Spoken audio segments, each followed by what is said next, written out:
Chapter 2045. Yun Shishir walked around her, wanting to leave. But Lin Ji suddenly reached out to stop her. What? Yun Shishir. Lin Ji yanked her sleeve and forced her to turn around to face her. What do you want? Things have come to this point. It should be enough. Enough? Yun Shishir tilted her head, her expression cold. What do you mean? You're the one who instigated the public opinion online. You want to use cyber violence to put me to death. How can you be so cruel? Haha. You're really unscrupulous in order to suppress me. Suppress? Yun Shishir laughed coldly. Lin Ji, you're really full of yourself. Who do you think you are? Do you need me to put in so much effort to suppress you? Since you've done it, you have to bear the consequences. You're really shameless to put the blame on others. You. Yun Shishir was eloquent. Lin Ji's level of education was nothing compared to hers. She was rendered speechless. She glared at her fiercely, as if she wanted to cut off a piece of meat from her. Don't stare at me like that. Yun Shishir, you're still so dignified to accuse me of being shameless. What about you? Who do you think you are? You're just an actress. Do you think you're superior? Haha. I heard that you're Muyaja's kept mistress. You're an underground lover who can't be seen by others. Don't think that you can do whatever you want and be lawless just because you're in the limelight for a while. You're only in the limelight now. Do you think that you can become a phoenix just because you're related to the Mu group? A wealthy family like the Mu group won't tolerate a small fry like you. You can't even cross the threshold even if you want to. Don't think that you can be arrogant just because you're related to Muyaja. Underground lover? Yun Shishir was amused as she recalled these words. She was really jealous. Even if she was an underground lover, she seemed to be jealous. Muyaja's name alone was enough to attract bees and butterflies. Lin Ji said fiercely, What? Do you think you're his legal wife? She's just a mistress he's keeping. When he's tired of you, he'll kick you away. Just as you said, I'm still in the limelight. If you offend me, aren't you afraid that I'll crush you? She smiled elegantly. Besides, I'm not a secret lover. If she's not his secret lover, could she be his wife? Lin Ji said disdainfully, her eyes full of contempt. Dream on. I'm sorry, she smiled flirtatiously, then raised her hand slightly and gently moved her fingers. On his ring finger, there was a huge diamond that was incomparably dazzling. 2. You're so pitiful. Yun Shishir looked at her sympathetically. Why don't you ask your sugar daddy to bring you out to see the world more often? If you have the money for shady dealings, why don't you go out and see the world?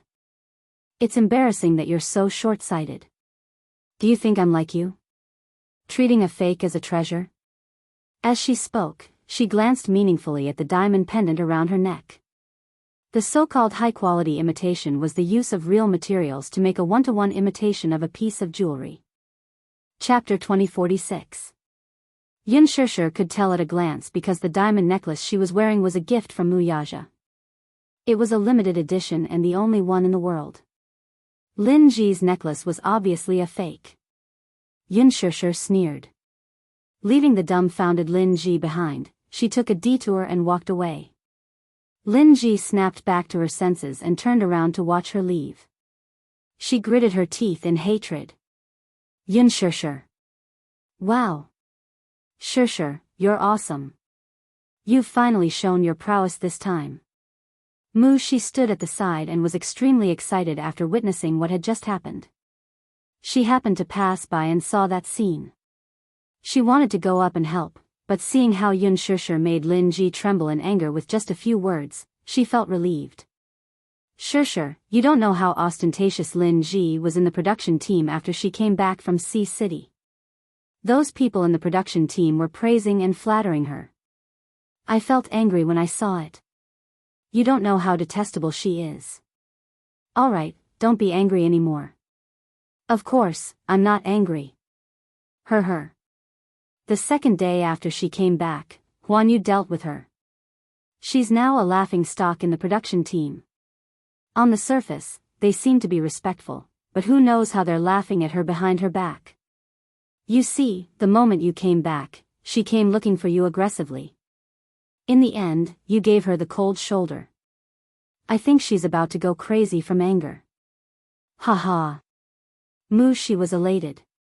When dealing with people like Lin Ji, there was no need to be polite or give face. Xianxia suddenly asked, "Where's Hua Jin?" Hua Jin? She shook her head blankly. I haven't seen him in the production team these past few days. I think he's sick and needs to rest. Oh.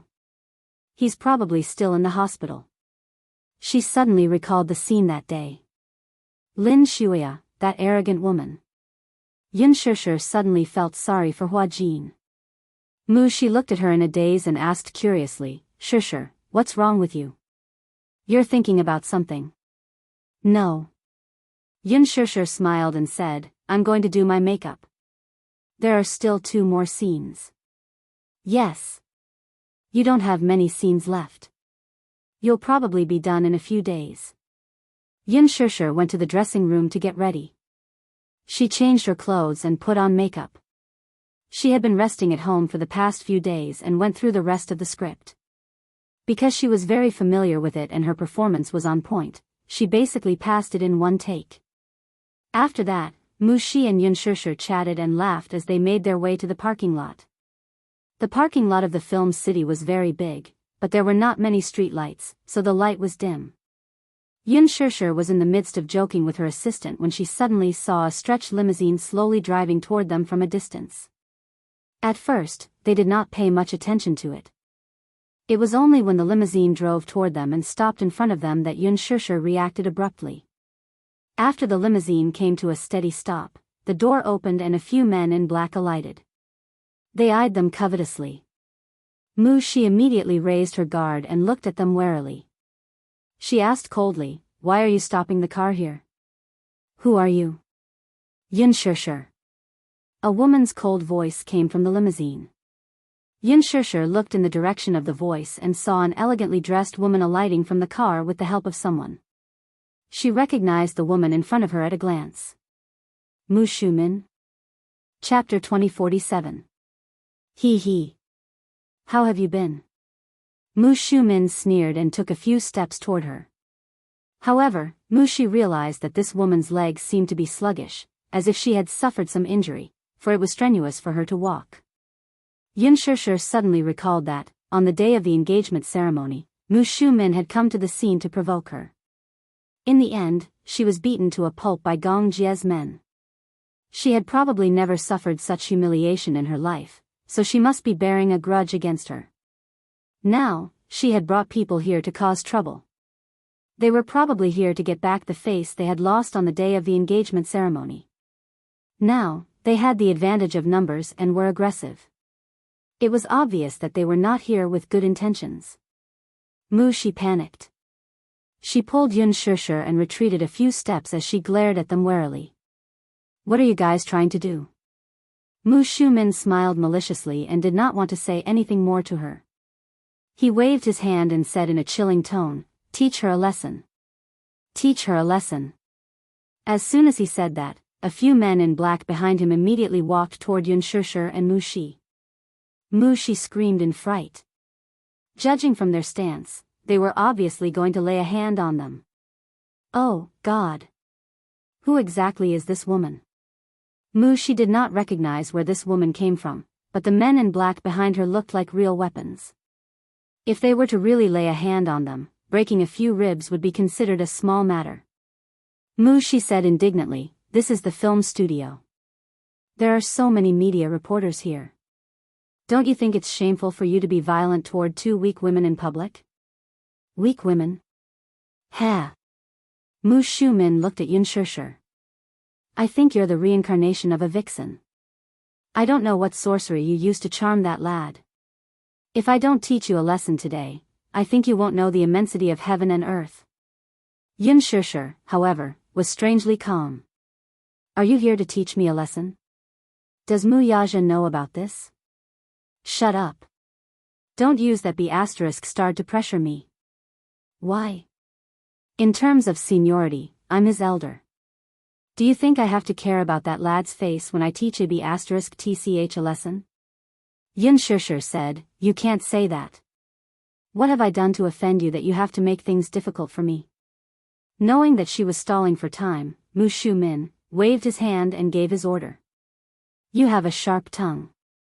As soon as the order was given, a group of men in black walked towards them. These were Mu Shumin's personal bodyguards, and each of them was an elite. Naturally, their attacks were thunderous.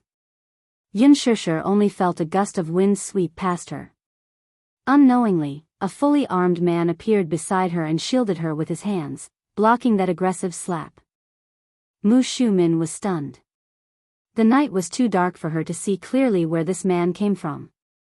His skills were swift and fierce, but judging from his posture, he was well trained and seemed to be a special mercenary. Chapter 2048. Mu Shumin was frightened by the sudden appearance of several well-trained bodyguards. She was so shocked that she took a few steps back and cried out in panic. A few of the bodyguards at the side reached out and shielded her behind them. She only calmed down a little because there were people protecting her. She snorted coldly. She recognized at a glance who these black-clothed bodyguards who suddenly rushed out were. Wuxia had a team of well-trained bodyguards. These bodyguards were mostly made up of outstanding mercenaries. Among them, there were even some outstanding ones who were soldiers who had retired from the battlefront. They were all warriors who had walked out from under the muzzle of a gun. They had experienced all kinds of cruel battlefields, big and small. They were brave and resourceful. Some of them even had military ranks and were born heroes. Looking at the entire Mu family, probably only someone with a status like Wuxia could control such a powerful team. Mu Shumin guessed that these people were probably sent by Wuxia to protect Xianxia. She was immediately furious. Could it be that this brat had really been bewitched by a ghost? When she asked him for a few bodyguards, Wuxia did not even agree. Now, he actually sent these people to protect this lowly woman. It was really infuriating. In just a few minutes, it was obvious who had the upper hand. Although Mu Shumin's bodyguards were all well trained, they were still no match for these bloodthirsty warriors. They were quickly defeated. After a few punches, they were beaten to a pulp and were looking for their teeth on the ground. These guys were even considered to be merciful and did not use their full strength. Mu Shumin could not hold it in anymore. Her face turned ashen and her face turned pale.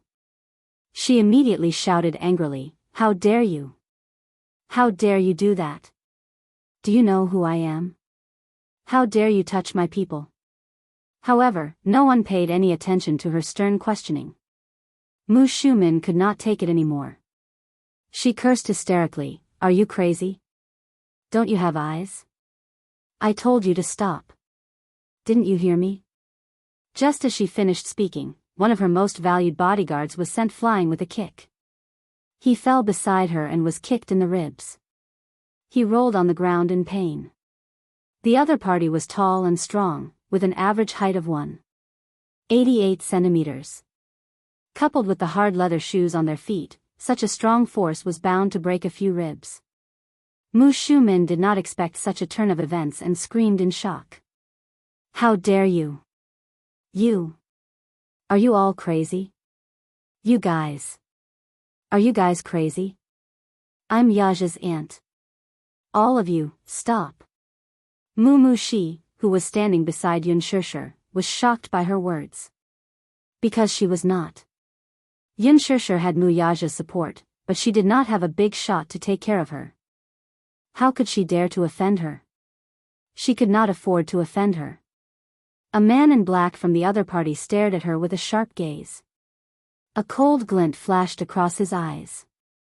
He was unusually fierce, like a beast eyeing its prey. His aura was terrifying. Mu Shumin was so frightened that she retreated to the side of the car. She trembled in fear from the man's terrifying aura. Chapter 2049.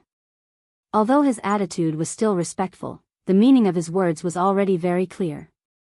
Mu Shumin's face turned pale as she glared hatefully at Yun Shishir, who was standing behind him to protect her. She only saw the latter standing expressionlessly at the same spot and looking at her calmly. This only made her feel even more resentful. When she heard what he said, she gritted her teeth. This brat's soul had been stolen by this woman. She was his elder. For the sake of a despicable woman, he dared to go against her and beat up her men. She was furious. However, now that the other party's men were all present, she knew very well that, at least for today, she would not be able to do anything to Yun Shishir. Ever since the incident at the engagement ceremony, she had been recuperating for almost a month. Now, her injuries had not healed and she had broken a few bones.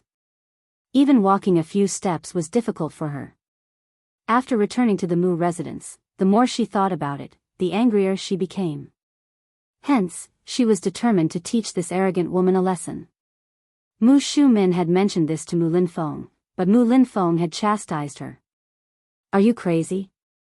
Don't you know Yun Shishir's identity? Her younger brother is the chief commander of Hurricane Group, Gong Jia. Do you know the family behind Hurricane Group? That's the Gong family.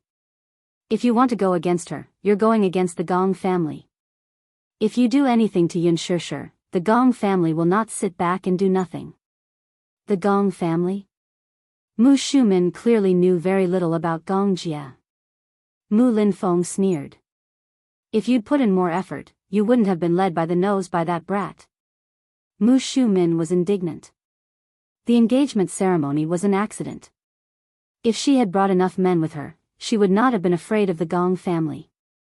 However, she was more or less in awe of Mu Linfeng's words. During those few days, she lay down to recuperate. However, the more she thought about it, the angrier she became. The Gong family actually dared to cause trouble in the Mu family's territory. If this were to spread, how many people would laugh at her? Mu Shumin could not take this lying down. Hence, when she heard that Yun Shishir had been filming for the past few days, she gathered a group of men and was determined to show her her authority as an elder. She would never acknowledge Yun Shishir as her niece-in-law. Look! She had not even stepped into the Mu family's doorstep, but she was already so arrogant. How could she tolerate it? They hadn't even officially married into the family, yet he was already giving her such a big face. He didn't take her seriously at all. What would happen if she let her niece into the family? She could not make any decisions on Mu Yaja's side. She could only watch as Yun Shishir was spoiled by that disappointing nephew of hers. How could she tolerate it when she was so arrogant? However, at this moment, she was once again rebuffed. If Mu Shumin did not care about her reputation and the men protecting Yun Shishir, she would have lost control and rushed forward to give her a few slaps. Good. Good. Huh, Yun Shishir, you're really something. Mu Shumin could not take it anymore and cursed a few more times. Chapter 2050. Aunt Shumin, have you recovered from your injuries? Instead of recuperating at home, why are you looking for trouble? I advise you to hurry up and leave. Don't make a fool of yourself here. Don't call me aunt. I won't acknowledge you as my niece-in-law. Don't even think about it. Mu Shumin was aggressive and determined to give her the greatest humiliation. Alas, Yun Shishir did not buy it. With a smile, she said, I'm calling you auntie on account of you being Yaja's aunt, so I'm giving you face. You can't blame me for not giving you face, can you? After pausing for a moment, she smiled arrogantly. Coincidentally, I don't want to acknowledge you as my aunt either. Calling you that makes me uncomfortable. You. Mu Shumin gritted her teeth in anger, but this young lady had a sharp tongue. Let me advise you, don't embarrass yourself here and don't be an eyesore to me. Mu Shumin was so angry that she could not calm down. Her chest throbbed with pain. She waved her hand and ordered, "Humph. Let's go. Yun Shishir, don't be too smug. Don't think that you can do whatever you want just because you have that rascal protecting you. I'm warning you, the Mu family is not a place where you can step into as you wish. With me around, don't think that day will come." Humph. With that, Mu Shumin got into the car angrily. The car started and sped off. Xianxia sneered as she watched the car leave. After it was far away, the smile on her face froze and her breathing became uneven. Mu Shumin was so angry that she almost had a heart attack. How could she not be angry? This was not the first time she was scolded, but this time, she endured it. Xianxia turned around and smiled gratefully at the bodyguard beside her. Thank you. You're welcome. It's Chairman Mu's orders to protect you. We're just following orders. Still, I have to express my gratitude. Xianxia smiled and asked, where did you guys come from? Chairman Mu told us not to disturb you, so we have been secretly protecting you. Ever since she returned to the capital, they had been assigned to her side to silently protect her. They were all elites dispatched by Mu Yaja, so Xianxia did not even notice their existence after so long. Xianxia broke into a cold sweat, but she felt a trace of warmth in her heart. It turned out that this man had always sent people to protect her, but he had never mentioned anything about it. He had always been like this, always remaining calm and collected. He only did things silently without saying anything. Mu Shi, on the other hand, was so envious that she whispered, Xia, I'm so envious of you. CEO Mu dotes on you so much. I didn't even know that he sent so many bodyguards to protect you. Just now, it really scared me. With so many people, I thought we were going to be in trouble. Our ribs would definitely be broken by those people sent by that old woman. Old woman, Xianxia smiled. Now that she's gone, you know how to be fierce with your mouth. I can't help it. I'm just a small figure, like an ant. I don't dare to be so loud in front of that big shot. I'll definitely be crushed to death by her finger. Mu Shi pouted aggrievedly. If I had Chairman Mu's protection like you, I'd definitely be like a crab and walk sideways. Crab? What kind of adjective was that?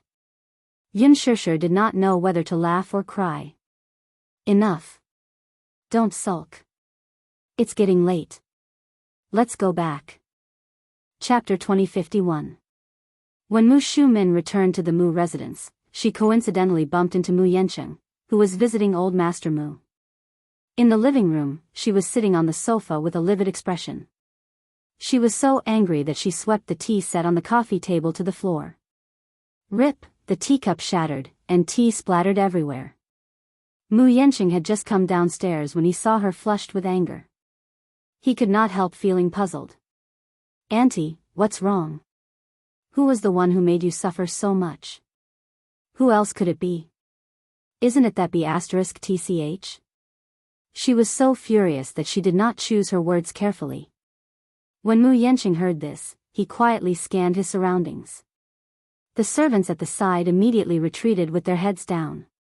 When only Mu Yancheng and Mu Shumin were left in the spacious living room, Mu Yancheng sat down beside her and gently caressed her back as he coaxed, Auntie, don't be angry anymore. Tell me what's wrong, Auntie. What's the use of telling you? Can you stand up for me? Can you help me teach her a lesson? You can't even beat that rascal Yaja, so what's there to talk about? Mu Shumin hated him for being a disappointment.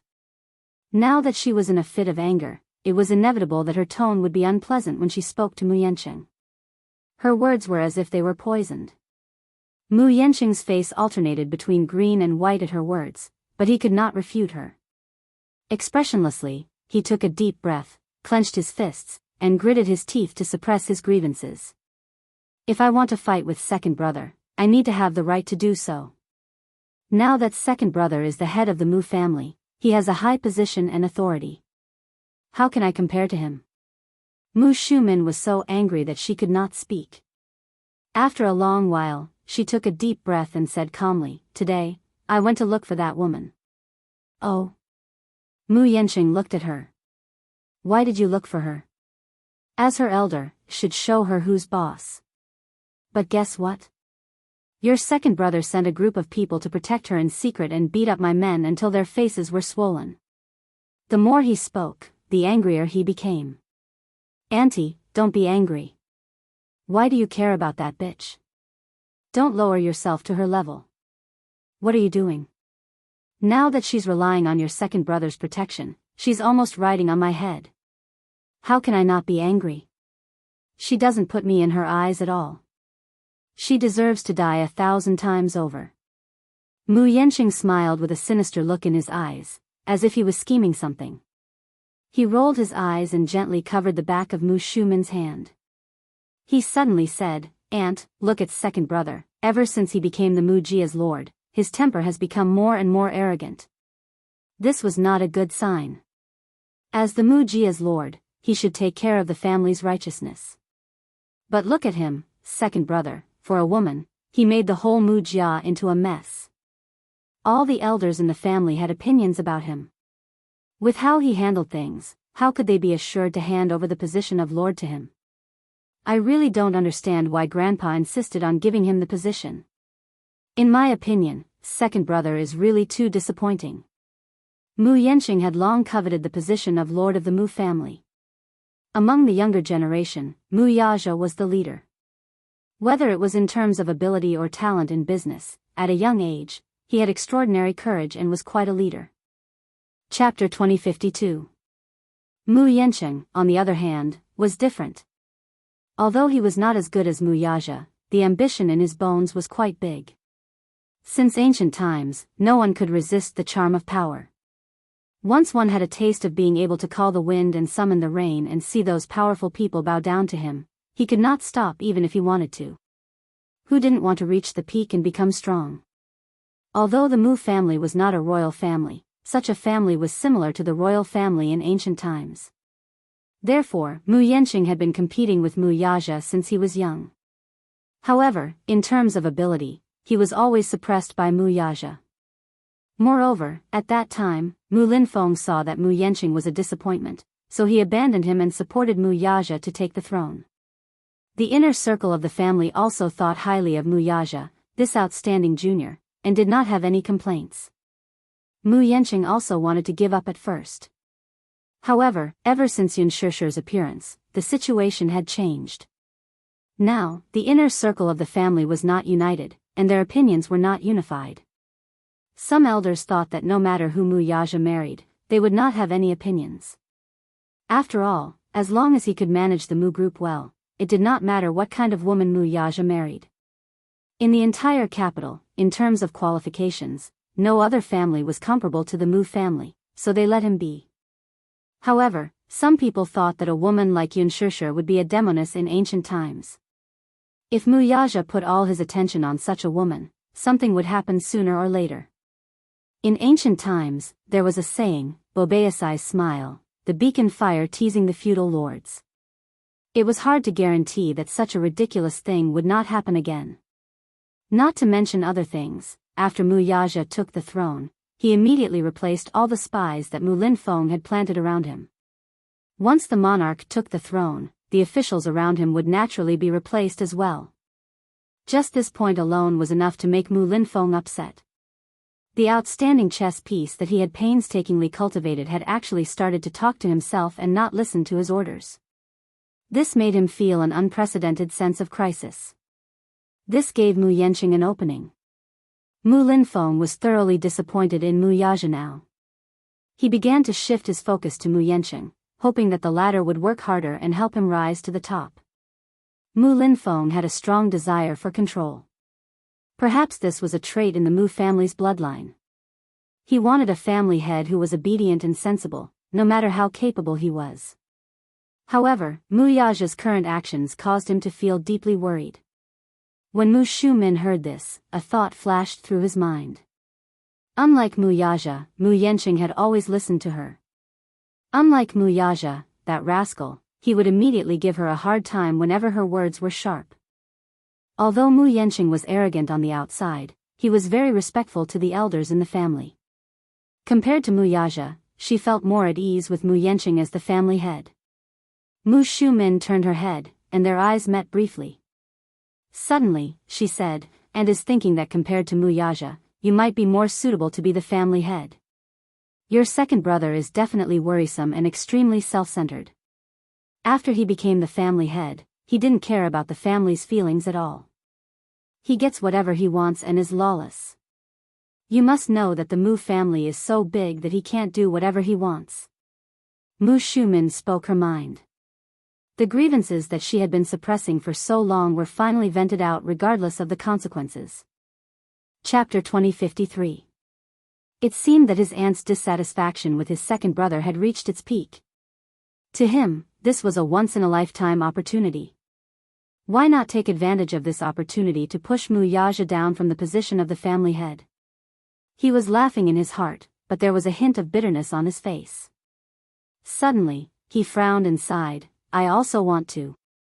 It's not that I covet the little bit of power after becoming the family head.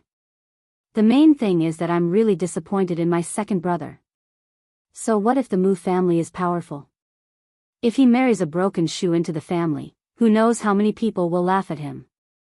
The Mu family's century-old reputation can't be ruined in his hands. If it were me, I would definitely obediently follow my second uncle's arrangements and marry someone of equal social status to win back the family's reputation. He had the intention to gain Mu Shumin's favor. When Mu Shumin heard this, she felt gratified. If Mu Yaxia had the slightest bit of obedience from Mu Yanqing, she would not have to suffer so much. Before she could say anything, Mu Yanqing suddenly shook his head and said, What a pity. I'm just a concubine's son, and my second brother is the legitimate son. It's only right for him to take that position, but what about me? Even if I'm hot-blooded, I can't compare to the noble blood flowing in his body. I think there's no hope for me. As he said this, Mu Yanqing lowered his head in loneliness, and his face was full of disappointment. When Mu Shumin heard this, she felt a little heartache. Immediately, she expressed her dissatisfaction. What legitimate son or concubine's son? We're all of the Mu family's blood, so isn't it the same no matter who becomes the family head? Don't belittle yourself too much. Aunt. I'm not belittling myself, but what did those elders say at that time? They said that my second brother's ability is extraordinary, and he's the legitimate son. Since ancient times, whether it's the royal family or a big family, it's always the legitimate son who inherits the family. What about me? It's a pity that I don't have my second brother's fortune, sigh. She let out a long sigh, which made Mu Shumin feel very uncomfortable. Auntie, look. Second brother doesn't even put you and second uncle in his eyes.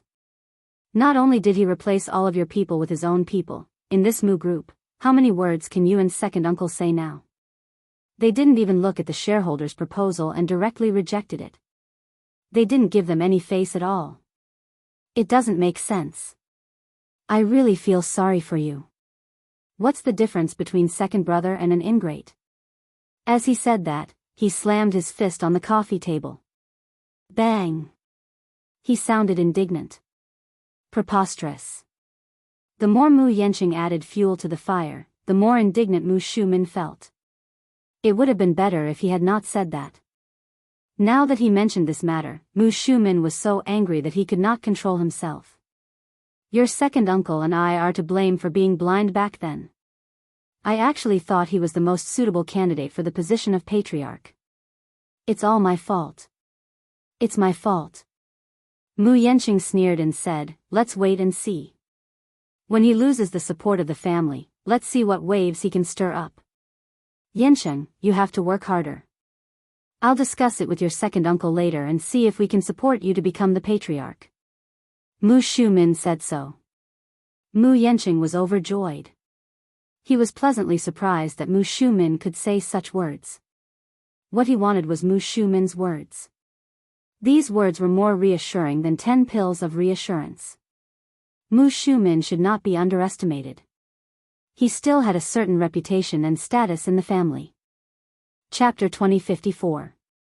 Mu Shumin pondered for a while and suddenly sighed. However, don't underestimate your second brother. Think about it. When he was young, he avoided countless disasters in the family. Now that he has inherited the family's power, it's obvious that he's not a kind person. His means are not something that someone of your level can go against. Don't provoke him if you don't have the right time. Now, your second uncle and I are more or less afraid of him, so don't mess around. Mu Yanqing nodded. Auntie, you know that I don't like to stir up trouble. What you need to do now is to become stronger than him. Your second uncle and I will start by persuading a few elders in the family. Yansheng, if you do well, your second uncle and I will definitely lend you a helping hand. Mu Yansheng was overjoyed. However, even though he was overjoyed, he still maintained a calm and collected expression. Yes. Yansheng really doesn't deserve Auntie's high regard. However, Yansheng will not let Auntie down and will definitely work hard. If I have the chance to inherit the family's power, I will definitely do my best and make the Mu family stronger. Yansheng, I'm very pleased to hear your words. Mu Shumin smiled, but he also had other thoughts in his heart. What she wanted now was an obedient puppet. She was still hoping to leave the position of the head of the family to her son. Mu Yansheng was sensible and obedient. When the time came, when he abdicated, there would definitely be a chance. The two of them remained silent, but each had their own ulterior motives. After half a week of rushing filming, Yun Shishir's scenes were successfully completed by the weekend.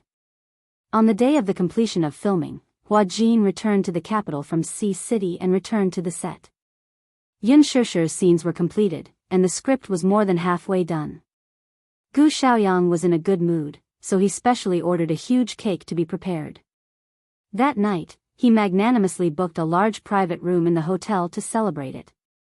Yun Shishir saw that Hua Jin had returned to the set. The stitches on his wound had been removed, and he was just like before. He still had that arrogant attitude, as if nothing had changed. The only thing that had changed was that he seemed to be a little colder towards her than before. When he saw her, he nodded slightly and smiled. He didn't talk much. He didn't mention anything about what had happened in the past few days.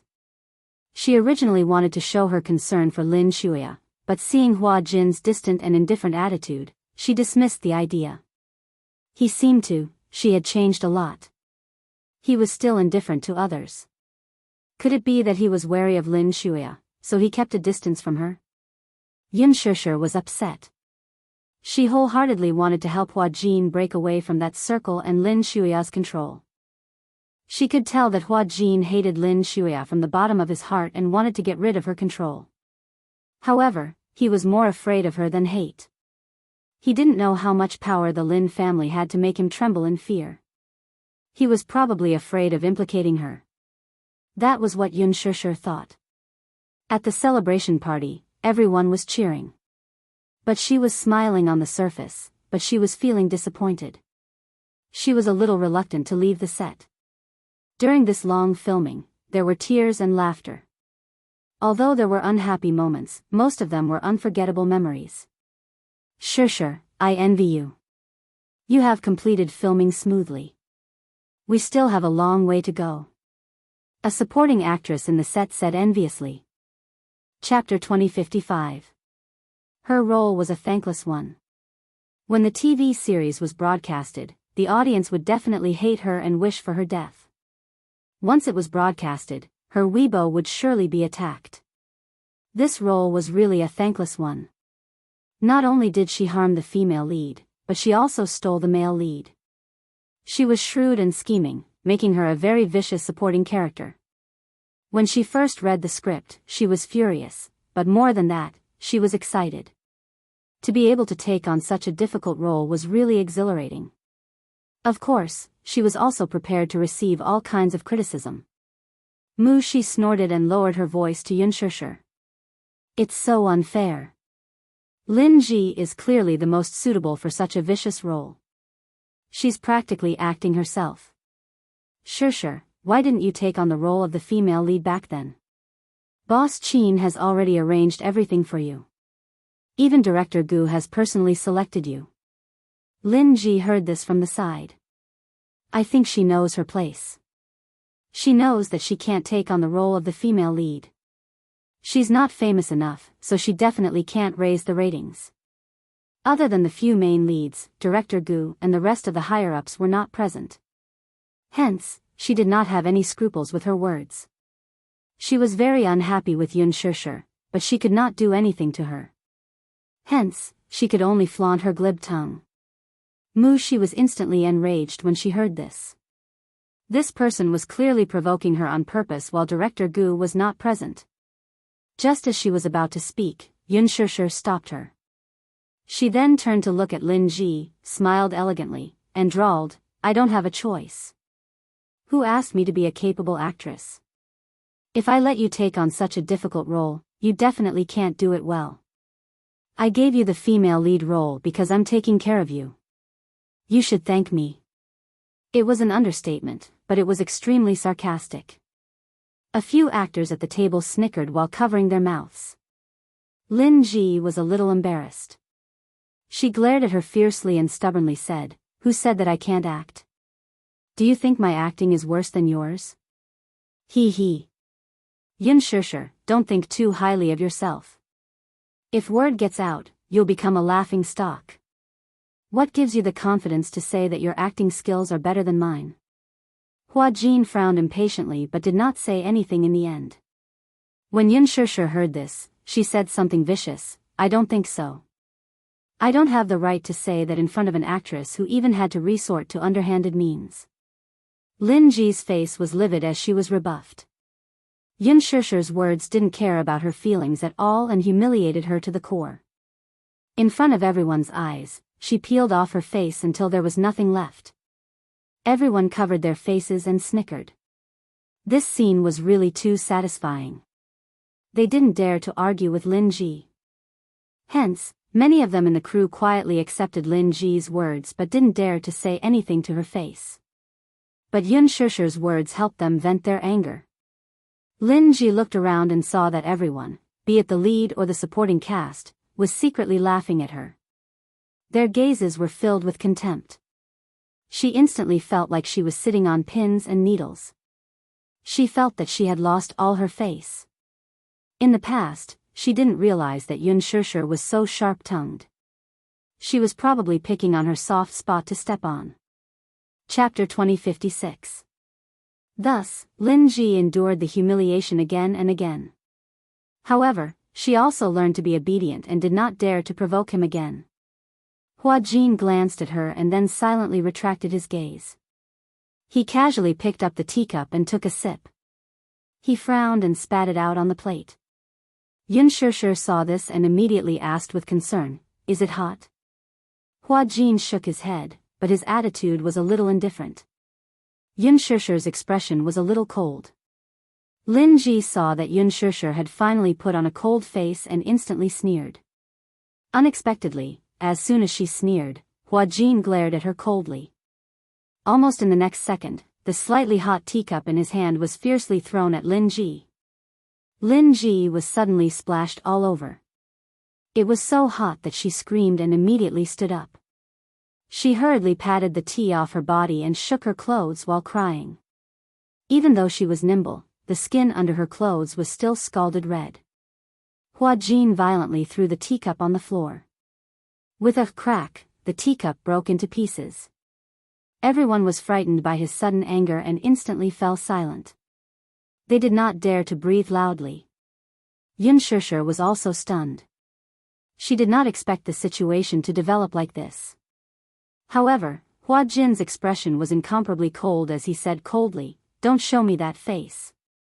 Hua Jin. Lin Ji cried pitifully, "What are you trying to do? You want to disfigure me, don't you?"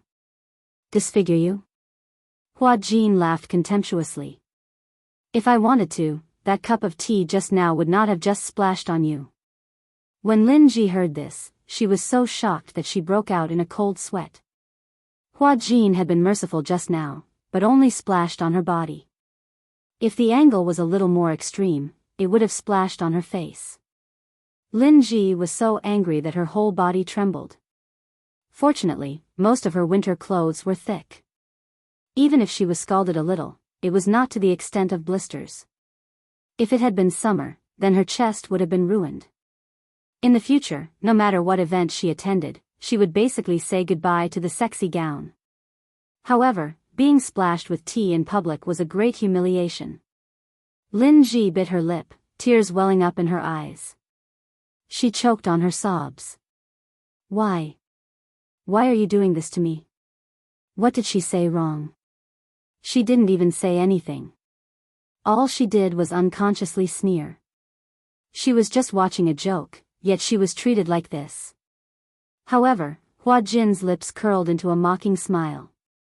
His eyes were filled with flirtatious feelings. No reason. I just don't like you. You, what did he mean by not being pleasing to the eye? He changed his appearance to protect Yunshishir. On what basis? Why did she have so many people protecting and doting on her? Lin Ji was so angry that she was at a loss for words. She stomped her feet and her assistant immediately stepped forward to calm her down. She smiled and said, Lin Ji, don't be rash. It's okay. Just change your clothes. Then, the assistant whispered softly into her ear, don't lower yourself to Hua Jin's level. You can't win against him. I've taken a look. It's not a big deal. It's just a wet shirt. Just change. There's no need to have a direct confrontation with Hua Jin because of this. This person is not Yunshishir. It's not good to offend him. Lin Ji also listened to her. She wiped the tears from the corners of her eyes, turned around, and followed the assistant to the bathroom. Chapter 2057. 10 minutes later, Lin Ji returned in a new set of clothes, but she did not look too good. Several producers, executives, and Director Gu arrived one after another. With these big shots holding the fort, Hua Jin restrained himself. He knew how to judge the situation, and so did Lin Ji. As if she had not experienced the unpleasant scene earlier, the atmosphere gradually warmed up. After taking a family photo and taking photos with the main cast, the celebration party came to an end. Yunshishir and Mu Shi were chatting casually on their way to the parking lot when a hand suddenly reached out from the darkness and pulled her in after turning a corner. Startled, Mu Shi looked over and saw Hua Jin standing in a corner, holding Yunshishir's hand and raising his finger to signal her to keep quiet. Mu Shi, I have something to tell Shishir. Can you leave us alone? Hua Jin's attitude was still polite. Mu Shi asked for Yunshishir's opinion, and when she saw the latter wave her hand, she tactfully left. Yunshishir turned to look at Hua Jin, only to see him looking guilty. His eyes were no longer as cold as before and were now as gentle as water. I'm sorry for making you suffer. Hua Jin, what's wrong with you? You seem to be much colder after coming back from Sea City. Did I get in your way? No. Hearing her say this, Hua Jin's heart ached and he immediately explained, I can only be so cold to you. Is it because of Lin Shuya? Yunshishir was suspicious. Hua Jin nodded solemnly and said in a suppressed voice, the production team is now filled with her spies. I can't be too close to you. If she finds out, it will bring you a lot of trouble. I don't care. Yunshishir, however, was nonchalant. I only treat you as a younger brother, just like how you treat me as your sister and family. We won't have any ambiguous relationship. She doesn't think so, though. Hua Jin paused and said casually, Shishir, I'm not worthy of your kindness. Not worth it? Yunshishir chuckled. How can a person who is willing to risk his life to save me not be worth it? Hua Jin's heart warmed as he was deeply touched. He took a deep look at her, and a touched expression appeared on his face. Shishir. She wanted to say something, but stopped herself. Hua Jin looked at her with a complicated expression, and then smiled gently. Congratulations on wrapping up. Yes. After the two of them parted ways, Yunshishir sat in the car and looked out the window at the constantly passing street scenery, but she felt lost. Mu Shi cautiously asked, what did Hua Jin say to you just now? He didn't say anything. Oh, Mu Shi was silent for a while before suddenly saying, Hua Jin is actually quite pitiful. Mu Shi's heart ached. Look, even though he has a sugar daddy supporting and pampering him, he doesn't even have basic freedom. He is like a canary trapped in a cage, elegant and beautiful, but his body is shackled, lonely and helpless. Yunshishir was speechless for a moment, but she did not say anything in the end. It was nearing the end of the year. It was rare for Qin Zhou to give her an early holiday. There was still more than half a month to the new year, but she was already prepared to rest. In fact, many gala organizers had sent invitations to Xianxia. It was almost New Year's Day, and seeing how popular the green apple was, the organizers hoped that Xianxia would go on stage to sing the theme song. Chapter 2058. She planned to spend the Lunar New Year with her family, especially the two little buns. She wanted to spend more time with them. Early in the morning, she was suddenly woken up by her phone.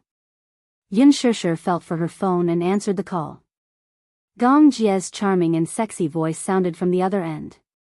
"Sister, are you free today?" Xianxia immediately woke up. "Shao Jie." Yu realized that Gong Jie had been coming to China more frequently recently. In Hurricane Group, as the commander, Gong Jie was mainly responsible for all the affairs in the North American market. Therefore, he was very busy most of the time. Moreover, the war market was especially hot recently, and orders were increasing day by day. He spent most of his time on the road to negotiate. The so-called affairs he was responsible for were mostly discussing contracts, orders, and business deals. He wanted to sell the generals and munitions to those who needed them at a high price. The military factories under Hurricane Group were mainly located in remote areas. Some were in China, and some were overseas. The military factories in the North American market were mainly in the Americas. After signing the contract and receiving the deposit, Gong Jie led the mercenary team to the cargo ship and escorted it to the destination. This was his main character. Perhaps one day, he was sitting elegantly in the president's office, discussing affairs. The next day, he would fly to the war zone and send the generals and munitions to the battlefront under the rain of bullets. In the past, when he was free, he would go on a vacation. But now, it was different. When Gong Jie was free, he would fly back to China and pester Xianxia for a date. Xianxia was very curious about Gong Jie's position. She only knew that he had a company and property under his name, but he did not mention a word about what he did. After she went out, Gong Jie's car was parked at the entrance. He drove a Mercedes-Benz SUV in a low-key manner. The body of the SUV was bulletproof, and the windows were covered with black film. When the windows were closed, no one could see who was sitting inside. She still remembered the last time this guy drove a very flashy convertible sports car. Why was he so low-key this time? In fact, Gong Jie wanted to keep a low profile because he was worried that he would be targeted by his father's spies. After Xianxia got into the car, she saw Gong Jie holding the steering wheel with one hand and looking at her from the side with a smile. Surprisingly, he wasn't wearing white today. He was wearing a black sweater, a pair of trousers, and a pair of black boots. It was rare to see him wearing black clothes and a pair of sunglasses. At first glance, he looked extremely handsome and cold. It turned out that white was not the only color that suited him. He was dressed in black and had an arrogant temperament, revealing a trace of noble elegance. Xianxia got into the car and closed the door. Gong Jie looked at her deeply, suddenly unbuckled his seatbelt, and leaned towards her. A gentle kiss landed between her eyebrows. Gong Jie fastened the seatbelt for her and gently stroked her hair with a gentle gaze. "It's so beautiful today." Xianxia's face flushed red at his words. Her mind was in a whirl from his words. She didn't know why, but although this sentence came from her own brother, it made her feel like a young girl in love, and her heart fluttered. Her heartbeats suddenly sped up a little. Xianxia said angrily, "Little Jie, are you trying to make me feel like I'm in the car? Tell me, do you have a favor to ask of me?" Chapter 2059. He snorted proudly. "You don't like to hear the truth?" Xianxia lowered her head and blushed even more. Gong Jie was amused by her bashful look and couldn't help but reach out to tuck her hair behind her ear. "My sister is beautiful. This is an indisputable fact. Whoever dared to deny it would be shot dead by him." "All right." Xianxia didn't know whether to laugh or cry. This rascal had been very clingy since he was young. Now that he had grown up, he hadn't changed at all. "Where do you want to go?" Gong Jia stepped on the accelerator and turned the steering wheel, but he couldn't think of a good place to go. In fact, he had asked her out because he missed her. No matter where he wanted to go, she would accompany him. Some time ago, he had been sent to the Middle East to negotiate an order and was in a terrible fix. After settling that matter, he wanted to have a good gathering with her. However, he couldn't think of a good place to go. Are you hungry? Yeah, a little. Xianxia rubbed her stomach. She had slept in today and didn't eat breakfast. Hence, her stomach was growling now. Let's go eat something then. The car drove all the way to the city center. However, just as the car was parked in the basement, Gong Jia discovered a tragedy. He didn't seem to have his wallet with him. After fumbling around for a long time, he found a few US$. He was instantly embarrassed and looked at Xianxia in embarrassment. He asked quietly, "Sister, did you bring your wallet?"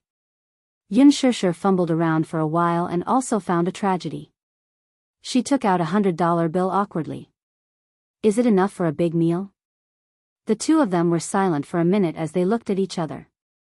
Gong Jia said, $100 doesn't seem to be enough for the basic expenses of a restaurant. Xianxia was speechless. At that moment, Xianxia's stomach growled. In this awkward atmosphere, it added a sense of desolation. Gong Jia touched the bridge of his nose. I'll go back to the hotel to get it. You don't have to go back to get your wallet. Xianxia suddenly thought of a place to go. I know a place where you can have fun with 100 yuan. Where? Xinmin Street. Half an hour later, Gong Jia parked his car on the side of Xinmin Street. Looking at the endless stream of people, he felt a sense of novelty. Xinmin Street was a crowded street filled with commoners. Well, although they were called commoners, it was actually a place frequented by many working class and workers. There were many small restaurants and snack bars here, as well as many small department stores and dollar supermarkets. There were malatang, Lanzhou ramen, and home-cooked dishes. Most of the customers here were students and office workers from the Xinmin Street area. At noon, the place was bustling with activity. In such a civilian food street, a shiny Mercedes-Benz SUV suddenly drove into it. As expected, it attracted everyone's curious and amazed eyes. Xianxia suddenly felt that she was like a national treasure in a zoo being surrounded by people. What was depressing was that Xinmin Street was targeted at students and office workers. Young Master Feng wandered around for a long time but still couldn't find a parking spot. There was a hospital closest to Xinmin Street. Xianxia suggested that they park in the hospital parking lot nearby. Do you eat spicy food? Gong Jia said, up to you. Xianxia cheerfully suggested that they eat malatang for lunch. She was a little spicy and was afraid that Gong Jia would not be able to adapt to such a down-to-earth snack. Chapter 2060. Gong Jia lived like a prince, so he must have never eaten a snack like malatang before. She thought that he would refuse, but he actually nodded in agreement. When the two well-dressed men appeared in the small and cramped mala hotpot shop, the diners were so surprised that they forgot to move their chopsticks, especially when it was a handsome man like Gong Jia who appeared at the entrance. Everyone thought that their eyes were playing tricks on them. These two people didn't look like people who would come to a place like this, right? Or did they just want to experience life on a whim? Especially the employees working at the counter in the nearby shopping mall. They looked at Gong Jia in amazement and whispered softly. Look, that man is so handsome. He's more handsome than many of the celebrities on TV. Could he be a real celebrity? I think he has a noble aura, like a rich young master. Gong Jia's exquisite and devilishly handsome face instantly attracted everyone's attention. There were also many female students eating in the snack bar. They were all mesmerized by his devilishly handsome face, and all of them were looking at him in amazement. However, he turned around as if he didn't see them. He sat down on a short seat, took a handkerchief, and carefully wiped the table carefully. Xianxia had just taken the basket and was about to pick the dishes when she heard Gong Jia politely say, Boss, give me a serving of malatang. Everyone and the lady boss were speechless. it was obvious that this young master had never eaten malatang before. Yin Shishir held back her laughter and said, "Shao Jia, this is not how you eat malatang." Gong Jia raised his eyebrows in confusion. Yin Shishir took the basket and explained as she took the dishes, "Just order whatever you want to eat, and then put it in the pot together." Gong Jia lazily propped up his chin and said coquettishly, "Order one for me." "Do you like everything I order?" "As long as it's ordered by you, I'll finish it." Everyone looked at Yin Shishir with envy. Yin Shishir instantly felt prickles on her back. It seemed like, had she and little Jia been misunderstood as a sweet couple? Yin Shishir shrugged helplessly. She took 2 baskets and glared at Gong Jia from behind. Gong Jia, on the other hand, sat obediently in his seat as his gentle gaze remained fixed on her. At this time, 2 little girls walked in from outside the door. They saw the elegant man sitting in the corner. They tugged at each other's sleeves and whispered to each other, "Oh my God, so handsome, so handsome." Yin Shishir happened to catch the whispers.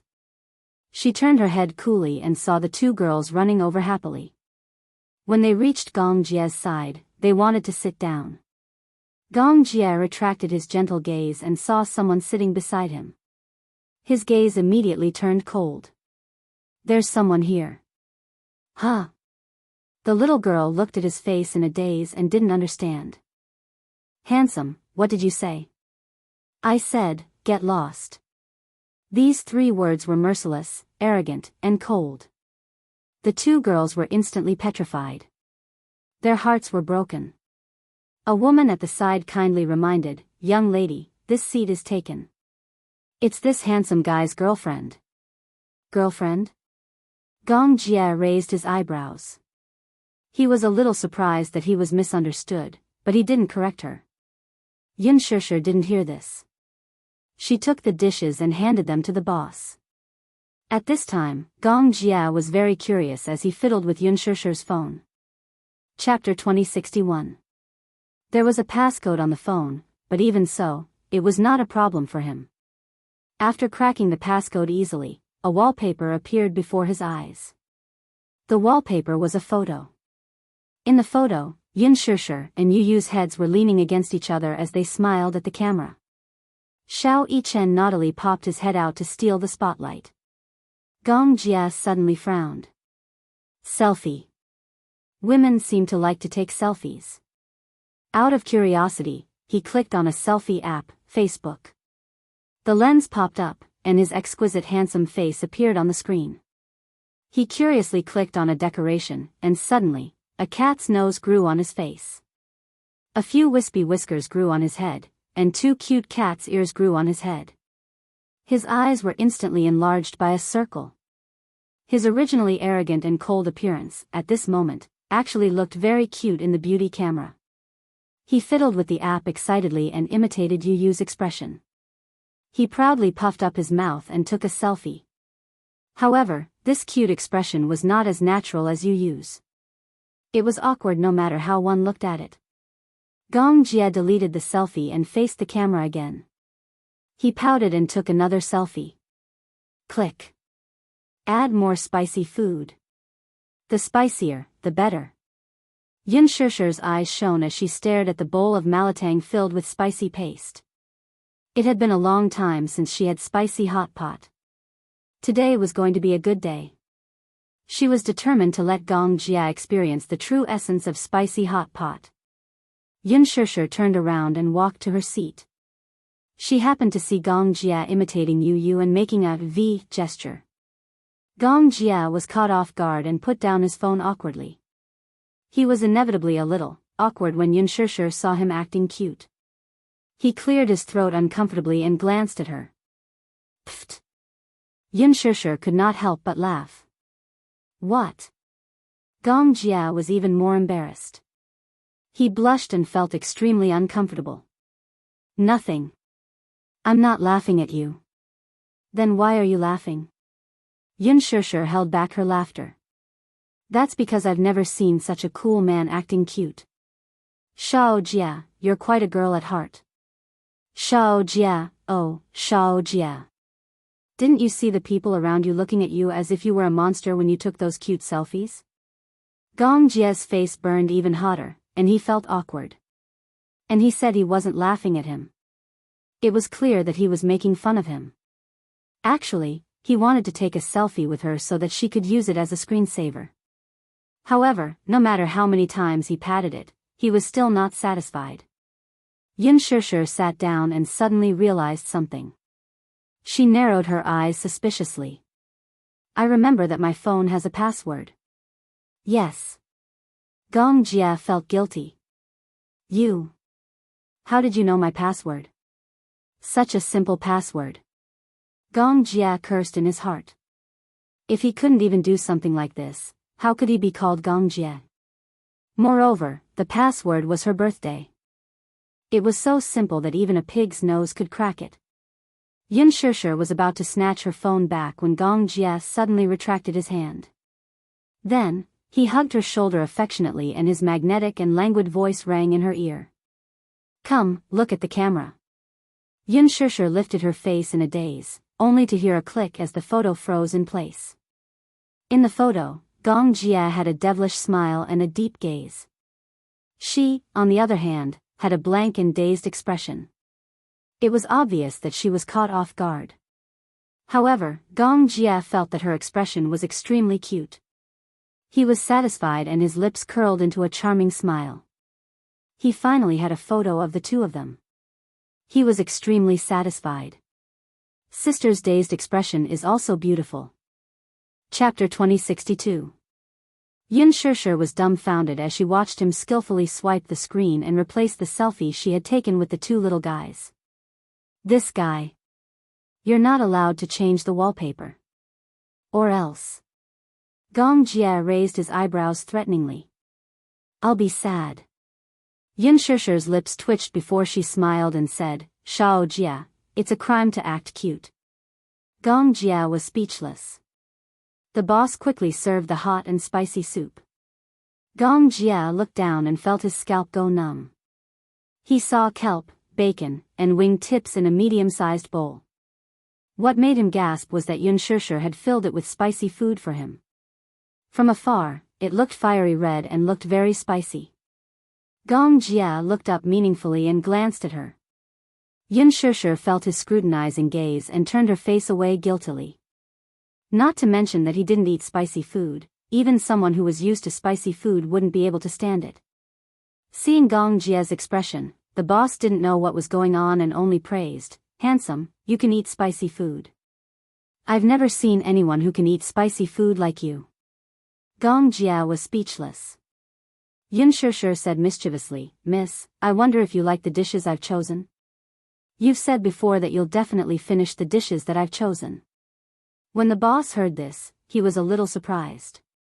Your siblings? Yeah. Can't you tell? The boss looked at the two of them a few times before he smiled knowingly. You look alike. I can tell at a glance. But seeing how gentle your brother is towards you, I thought you were his husband. You look like a married couple. Boss, you've misunderstood. He's my brother. Your brother can eat spicy food. There's so much spicy food that it's pungent. The boss was still full of admiration. Yinshishu glanced at Gong Jia and raised her eyebrows. Shao Jia, why don't you try it? Numbing, spicy, scalding, what did he do wrong for her to treat him like this? Little Jia, Yinshishu pouted and looked at him coquettishly. Gong Jia immediately picked up his chopsticks and poked at the food in his bowl. Then, he picked up the bacon and tasted it. His eyes suddenly turned red. Spicy. So spicy. Gong Jia's expression tightened as he endured. His face was incomparably ashen, and his cheeks were flushed red. His eyes gradually became moist. Finally, he couldn't hold on any longer and broke down. He covered his face in despair, his aura completely gone. Gong Jia pulled out a tissue in disbelief and covered his burning lips awkwardly. His expression was numb from the spiciness, and his eyes were misty. No matter how he looked at it, he felt wronged. It was as if he was being bullied. Yunshishir was elated.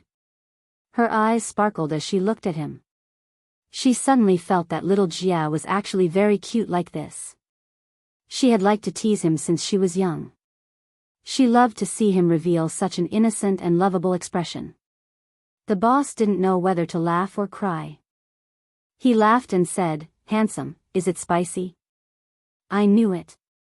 No one can eat such spicy food." "Who said so? Let me challenge you."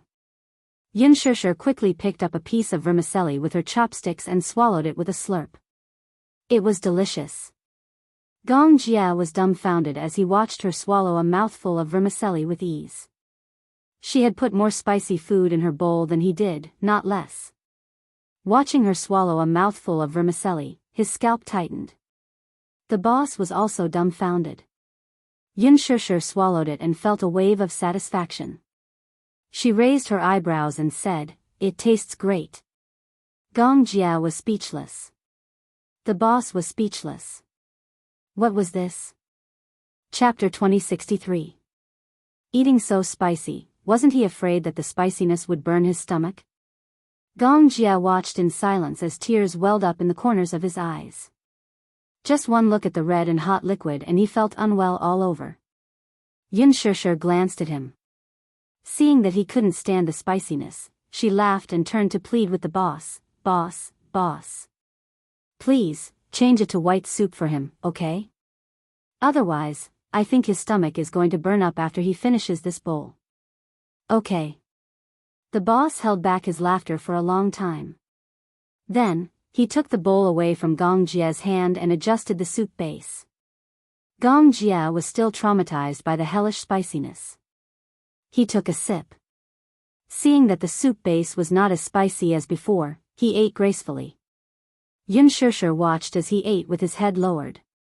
His posture was extremely noble and elegant.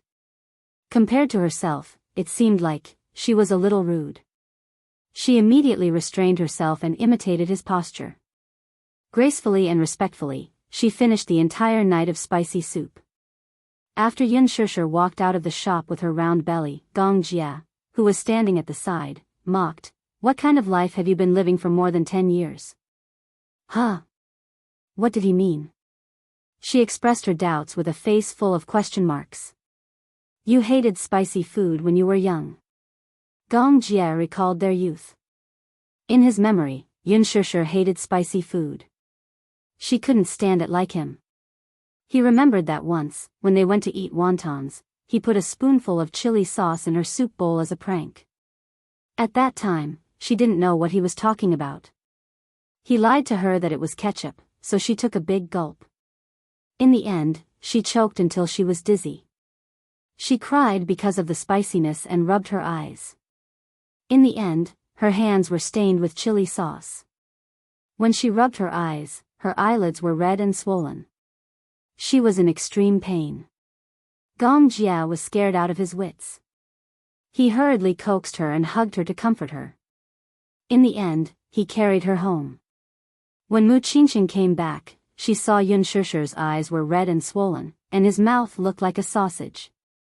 She was so angry that she wanted to hang him up and beat him. In the end, Gong Jia was punished to kneel on the washboard. Only then was the matter settled. Now that he thought about it, he found it interesting. However, he was also a little surprised. After more than 10 years, she had changed from a little girl who didn't like spicy food to a terrifying spicy food maniac. How can it be that exaggerated? Yunshishir smiled. She suddenly turned around and pointed to the opposite side. "Do you see the Soho building opposite?" Gong Jia looked in the direction she was pointing and nodded. "After I graduated from university, I started working there as a clerk. At that time, the salary was very low, only 2,000 yuan a month. You took up a lot of my expenses. In order to save money, I often came here to eat." When Yunshishir mentioned the past, she didn't feel sad at all. In the past, she often came to Xinmin Street because she was short on money. Usually, she would come here during her lunch break. If she was too busy, she would buy a scallion pancake and eat it all the way back to the office. When her work wasn't too heavy, she could leisurely order a bowl of spicy hot pot. It was economical and affordable. She could eat until she was full with just a dozen yuan. In the beginning, she couldn't eat spicy food. However, she remembered one time when she was in a bad mood. Li Qin and Yun Yeqing were divorcing. Coupled with the difficulties in her work, she was in a bad mood. In a fit of pique, she added a spoonful of chili sauce and forced herself to eat it while crying. Chapter 2064. A spoonful of chili sauce became the easiest way for her to vent her emotions. At that time, the boss didn't understand why she was crying and thought that it was because of the spiciness. He advised her, "Don't eat that spicy food. Your stomach won't be able to take it." Yun Shishir smiled with tears in her eyes, but she felt extremely wronged. But now that she thought about it, although those days were tough, they were good memories. At least when she thought about it, she sighed for a long time and found it very interesting. Eating spicy food was also a form of training. Just like life, it would gradually grow with time. Yun Shishir snapped out of her thoughts and looked up at Gong Jie. "Shao Jie, I used to come here often. Xinmin Street is very big and there are a lot of fun things to do." Such as? Wait a moment, let me see our budget. Yun Shishir opened her wallet and flipped through it. $100. After deducting the parking fee of $10 and 2 bowls of spicy hot pot of $28, there were still $62 left. She pursed her lips and smiled. Glancing at him, she winked mysteriously like a mischievous elf. "Shao Jie, I'll take you to play Yu's favorite activity when he was young, okay?" Gong Jie was a little disgusted and said proudly, "No, it's too childish." You might not be able to play Yu's little games." This method of provocation had always worked on Gong Jie. He immediately said unhappily, "It's a little bean's game. Why can't I play it?" Yun Shishir held his hand and smiled mischievously. Then, they weaved through the crowd and finally came to a side-by-side stall. There were a total of 4 stalls, but they were all opened by the same boss. The boss was a middle-aged uncle who was considered an old acquaintance of Yun Shishir. When Yu was young, she often brought him here to play. Yun Shishir sighed in her heart. Childhood. Gong Jie's face darkened when he glanced at it. The 4 small stalls were arranged side by side, and there were a total of 4 items. Yun Shishir took him to one of the stalls. In the small shop, there was a basketball machine. The basketball machine was very tall, and it could move left and right. Its speed was not slow. Even a 1.8m boy could not take advantage of it. "Do you know how to shoot?" "Yes." Yun Shishir paid the money, and the basketball machine started. She raised a basketball and explained, "It costs 5 yuan to play. There are a total of 10 balls. If you hit all of them, you'll get a big doll." As Yun Shishir spoke, she pointed at the big doll placed on the prize table not far away. Gong Jie glanced at it, then lowered his head and raised his eyebrows. "You like it?" "Yes. Of course, but I've never made 10 shots." Gong Jie smiled evilly, but his eyes were full of ambition.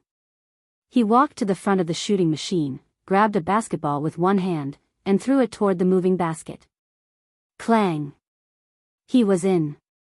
Yun Shishir was dumbfounded. He actually managed to grab such a big basketball with one hand. Moreover, he made it in with just a casual throw. Was he that good? She had seen a boy in a basketball team's uniform play before, and he only made 6 shots at most. Now, Gong Jie had one hand in his pocket and the other hand grabbing the basketball. One by one, he threw the basketball into the basket. Each ball was more accurate than the last. Chapter 2065. His silver hair was neat, and he was wearing a black sweater. His eyes were like cold stars, and the corners of his lips were slightly curved. He seemed to be conceited, but more importantly, he was determined to win. Look, look! That silver-haired man over there, oh my god, he's so cool. I think a man who can pick up a basketball with one hand is the most handsome. Is he from a professional basketball team? He's so good at shooting, every shot is accurate. Also, his shooting posture is so cool. If I were the boss, I'd probably cry in the toilet. Clang. As the last ball spun around the hoop and fell into the basket, the man turned around with a smile and snapped his fingers. Xianxia was stunned. Shao Jia, why are you so good at shooting? I used to play it often. Gong Jia shook his head, it's my first time playing it. Xianxia increasingly felt that he was not human. This basketball machine is very difficult to shoot, okay? Gong Jia silently criticized in his heart. How could this be considered difficult? His dynamic vision was very good, and with his accurate aim, there was no difficulty at all. When he returned to the Gong family, he received a series of training. Compared to shooting a fast-moving target, this basketball machine was child's play. In fact, he did not like basketball, but he was interested in archery. Seeing that he easily made 10 shots, the boss was so shocked that his eyes almost popped out. Xianxia excitedly came to the prize table and said to the boss, "Boss, he made 10 shots. Is there a prize?" "Yes, there is." The boss wiped his cold sweat and pointed to the dolls. "Pick one that you like." "Oh," Xianxia looked around and picked a panda. "This one." "This one?" "No. You can only pick from these few." The boss pointed to the dolls that were a size smaller than the panda and said, Why?" Xianxia could not help but be disappointed. The prizes are different in every game. This panda was awarded by shooting 24 balloons in a shooting game. She was a little disappointed, so she reluctantly picked another lop-eared rabbit. Sigh, at least I've gained something. Gong Jia saw her desolate expression and immediately glanced at the panda placed in the most eye-catching position. He asked, "How do you get this panda?" "Here." The boss pointed at the shooting board, which was densely packed with small balloons. Then, he pointed at an air gun and said, "Hit 24 of them and you'll get it." "Handsome, do you want to challenge me?" He was full of himself. This panda was a special prize. It was a premium toy bought from a duty-free shop. It was more than a meter long and was priced at more than 300 yuan. After opening the shop for so long, they had never won the grand prize. After all, the requirement for the grand prize was to hit 24 balloons, but there were only 25 bullets. In addition to the special characteristics of the air gun, very few people could hit 24 balloons without missing a target. Gong Jia walked to the shooting range, picked up the air gun, weighed it in his hand, and said, "Fill me up with bullets." "All right. It's 10 yuan per play." Gong Jia glanced at Xianxia, who immediately came back to her senses and obediently took out the money. 24 shots. What a harsh condition. Basically, it was quite impressive to hit 20 shots. Xianxia did not have any hope at all. However, since he was interested, she would have some fun. Shao Jia had never played this game before. She would let him experience it. Chapter 2066. When Gong Jia held the gun in his hand, his entire aura was different. There was a sharp and threatening feeling to him. He aimed at a row of balloons and pulled the trigger. Whoosh! Kacha! Whoosh! Kacha! His movements were skillful and clean. After firing a bullet, he didn't even look at it. He quickly reloaded the magazine and fired again. In 30 seconds, the row of balloons all exploded. 25 balloons, not a single one fell. Xianxia was speechless. The corner of her mouth twitched violently. She was obviously shocked by his godly marksmanship. The owner of the game stall was equally shocked. He stared at Gong Jia with a gloomy expression. Suddenly, there was a lot of sadness on his face. All of them hit, in 30 seconds, all of them hit, not a single bullet missed its mark. Gong Jia put down the gun in disdain and said coldly, "I'm not challenging you." The owner tilted his head and looked at him as if he was an alien. At this moment, all the passers-by stopped in admiration and surrounded the game stall in 3 circles inside and outside. Yin Shishir only reacted after a long while.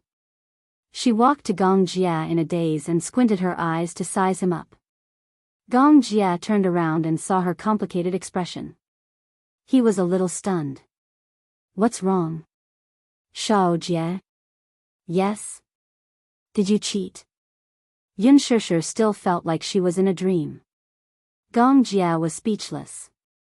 After a long while, he asked, what does cheat mean? Yin Shishir replied. It means to describe a person who is so cool that he can blow up the sky. Gong Jia ignored her and walked to the prize table. Under the owner's tearful gaze, he won the panda and gave it to her. For you. Yin Shishir hugged the doll, still unable to react. However, Gong Jia was already interested in another game. Under the owner's tearless gaze, he slowly walked to the ring-throwing stall and asked curiously, what's this? Hoop hoop. Yin Shishir's eyes suddenly lit up as if she had seen a god descending from the heavens. She leaned over and said, if you manage to get 20 rings, you'll get a limited edition car model from Leji. It's a limited edition toy. When Gong Jia heard the word Leji, he glanced at Yin Shishir's extremely respectful gaze and fell silent for a moment. He cursed in his heart. Sister, you need to work harder. Your son is the person in charge of Leji.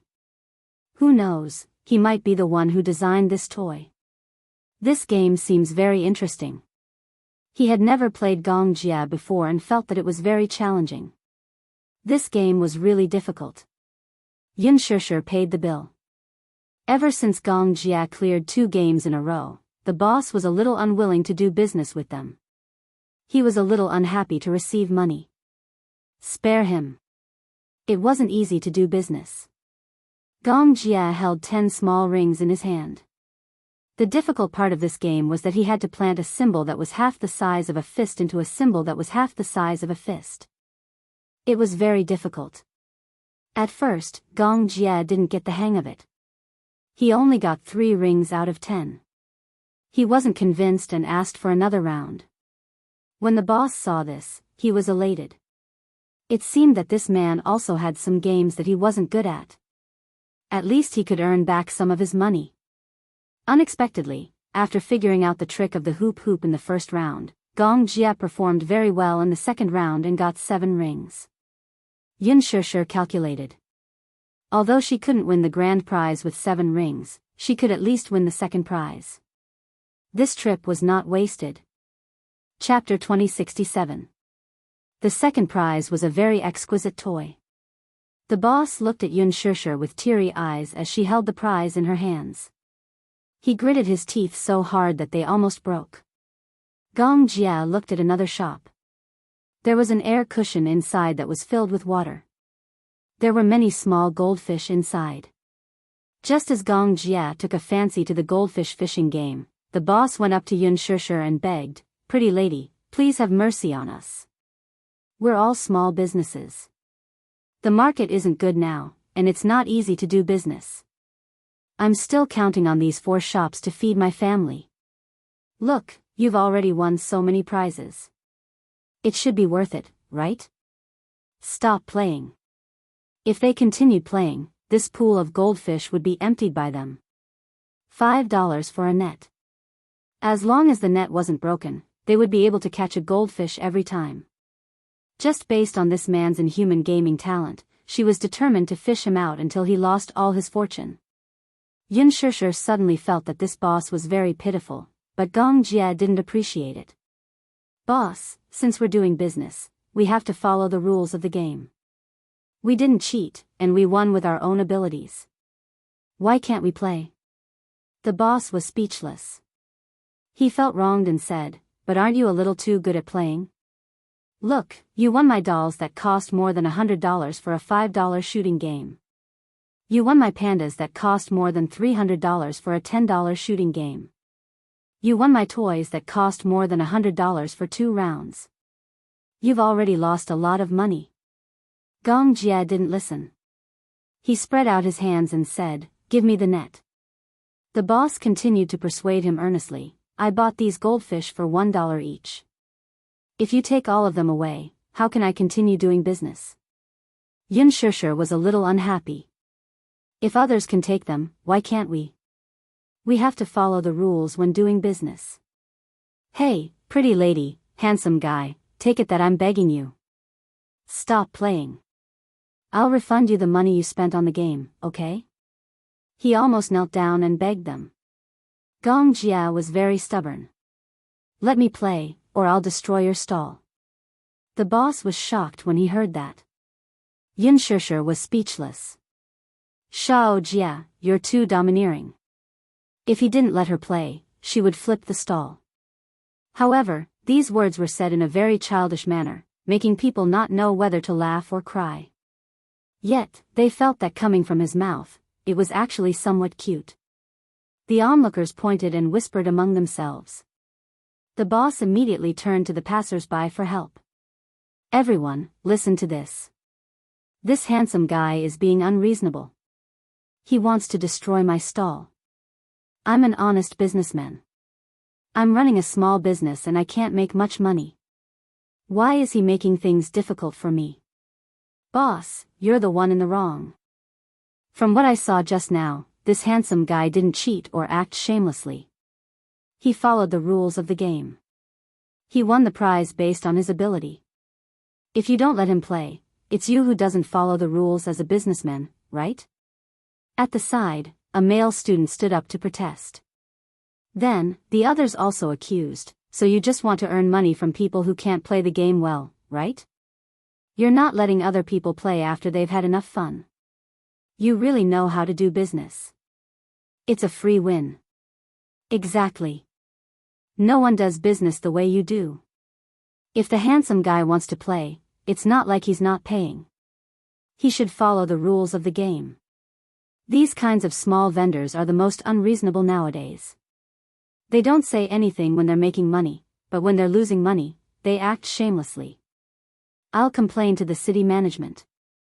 When the boss heard that they were going to complain to the city management, he instantly shrugged. Chapter 2068. Yun Shishir was speechless. This world was indeed a world where looks were the most important. If it were an ordinary person who was bullied by the boss, there would not be so many people standing up for him.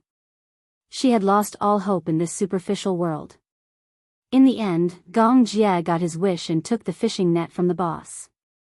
He sat on the stool and started fishing. 1 fish, 2 fish, 3 fish, the boss's heart was bleeding as he watched from the side. He prayed that the net would break. However, Gong Jia's technique seemed to be special. He scooped up 17 or 18 fish, but the net did not break at all. The more the boss watched, the more frightened he was. However, Gong Jia scooped up more and more fish.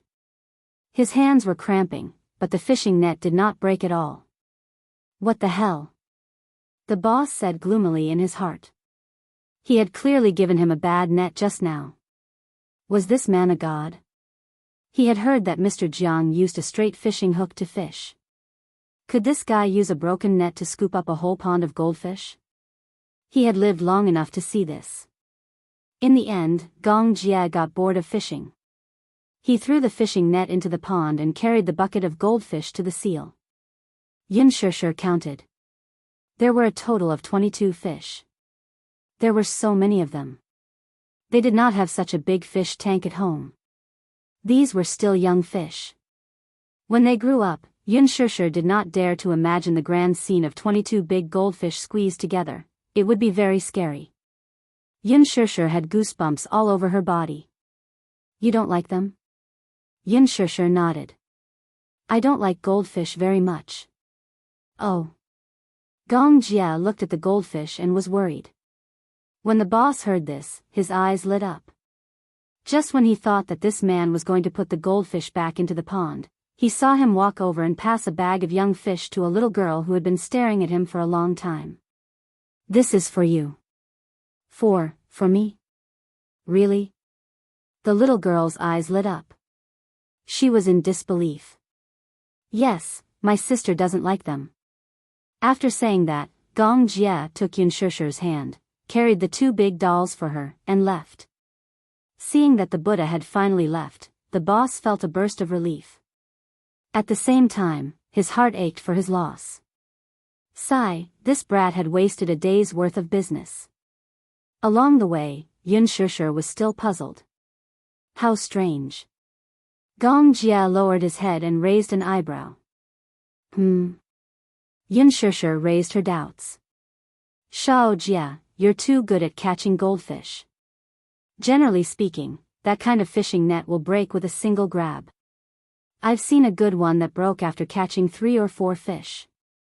So this was what he was curious about. Gong Jia curled his lips into a smile, but played it down. That fishing net won't break. Why are you so sure? Seeing how confident he was, Xianxia became even more curious. Gong Jia replied, because that's the net that the boss used to catch fish. In the beginning, the boss had given him a net that was purposely broken. Gong Jia noticed it at a glance, so when the unscrupulous boss wasn't paying attention, he secretly swapped the net that was usually used to close the stall for fish. The boss just didn't notice. Playing such a small trick on him. He didn't mind competing to see who was darker. Xianxia was stunned. The boss used to catch fish? Is he that kind? Maybe he took the wrong one. He definitely wouldn't tell her that he had swapped the net. It was too disgraceful and would damage his image. But Shao Jia, you're too good. Especially the one who shot the balloons. Did you specially practice it? It's my first time playing. Are you that good at games? Chapter 2069. Xianxia couldn't help but be speechless. She smiled and asked, did you have fun today? Just now, when he was fishing for the goldfish, she was squatting beside him. Suddenly, she felt as if they had returned to their childhood. He was squatting on the ground to catch ants while she was squatting beside him, holding her head and watching quietly. It was a closeness that they had never felt before. Gong Jia was fishing quietly, and she was watching quietly. Perhaps it was because she had matured too quickly, so every memory of her childhood was very precious. The happiness of her youth was something that could not be returned to. Some people reminisced about the past, but they were reminiscing about the time that could not be returned. Gong Jia looked at her dotingly and said gently, when I'm with sister, I'll be happy no matter what. Why is your mouth so sweet? It's as if it's smeared with honey. Xianxia pouted coquettishly and gently pushed his shoulder. She seemed to be disgusted, but she was full of happiness. Gong Jia suddenly hugged her shoulder. Sister, Xianxia was startled, but she saw him gently leaning towards her. Almost half of his upper body weight was leaning on her shoulder, and he was very attached to her. I don't want to be separated from you, he said, but there was a hint of coquettishness in his tone. Then let's not be separated for life. But you have brother-in-law. Gong Jia was resentful towards a certain man. Xianxia was silent for a moment. You'll get married and have children in the future. I don't want to. Gong Jia was disdainful. I don't want that. I don't want a wife. I want sister. Xianxia felt sweetness in her heart, but there was also an inexplicable bitterness. Was this kid acting coquettishly with her? The problem was that his coquettishly skill was comparable to Yu Yu's. It was the same possessiveness as Yu Yu's. They were uncle and niece after all. Their way of acting coquettishly was similar. She had heard a story before. It was said that the twins were lovers in their previous lives. Because they loved each other, they couldn't stay together until the end because their obsession was too deep. In the previous life, if two lovers died for love, in the next life, they would become twins. They would be together before they were born, and in this life, there would be an unbreakable bond. They would be together, but they would not be able to love each other. This was God's reward for their loyalty and love, but it was also a punishment for not cherishing their lives. Xianxia was not very superstitious about the past and present life, but for her, Gong Jia was her guardian angel when she was young. This was a deeper bond than the one she had with Wuxia. She could feel Gong Jia's dependence on her. What are you thinking about? Gong Jia saw her lost in thought and couldn't help but wonder. Nothing. Xianxia came back to her senses and dismissed her wild thoughts. She smiled at him and said, Xiaojia, shall we go back? So early? Why don't you stay for dinner tonight? I'll make you some soup. Gong Jia was doubtful. Do you know how to cook? Yin Shishir was smug. Of course. Gong Jia poured cold water on her unceremoniously. Won't I be in danger if I eat your cooking? Get lost. I have to be responsible for my own safety. Don't worry. With your body constitution, even arsenic won't kill you. Sister's cooking might be more poisonous than arsenic. Do you believe that I'll beat you up? Even 10 of you can't beat me. Says who? I can lift you up with one hand. The two of them bickered as they walked towards the car. Chapter 2070. Yin Shishir noticed that he was looking somewhere with a vigilant expression. She couldn't help but feel a little nervous. What's wrong? Nothing. Gong Jia turned around and smiled at her. Let's get in the car. Yin Shishir nodded. Gong Jia hugged her shoulders and helped her put on her hat. Yin Shishir was wearing a down jacket and a furry hat. He put it on and covered her head tightly. She didn't know whether to laugh or cry as she mumbled, "What are you doing?" "It's cold." "Don't catch a cold." Despite Gong Jia's words, Yin Shishir muttered, "I'm not cold.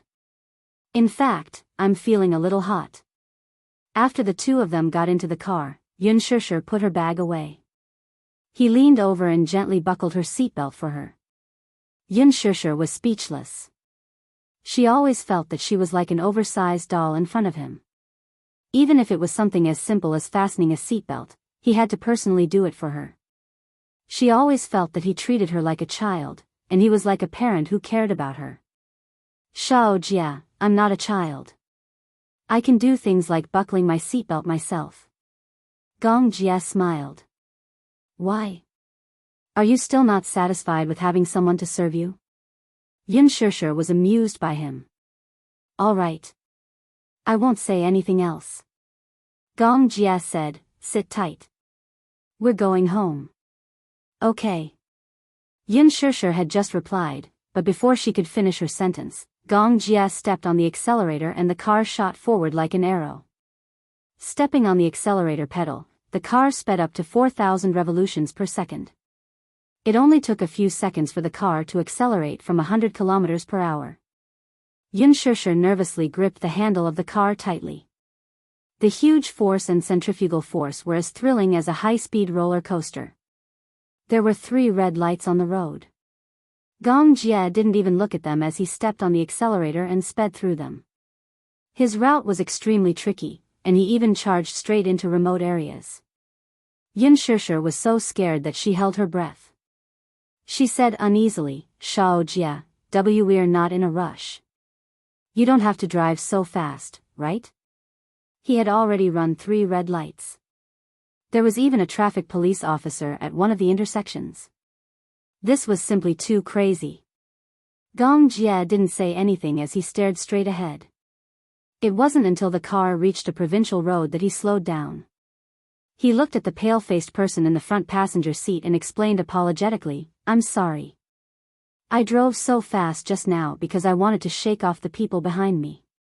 "Human?" Gong Jia nodded and glanced at the rearview mirror.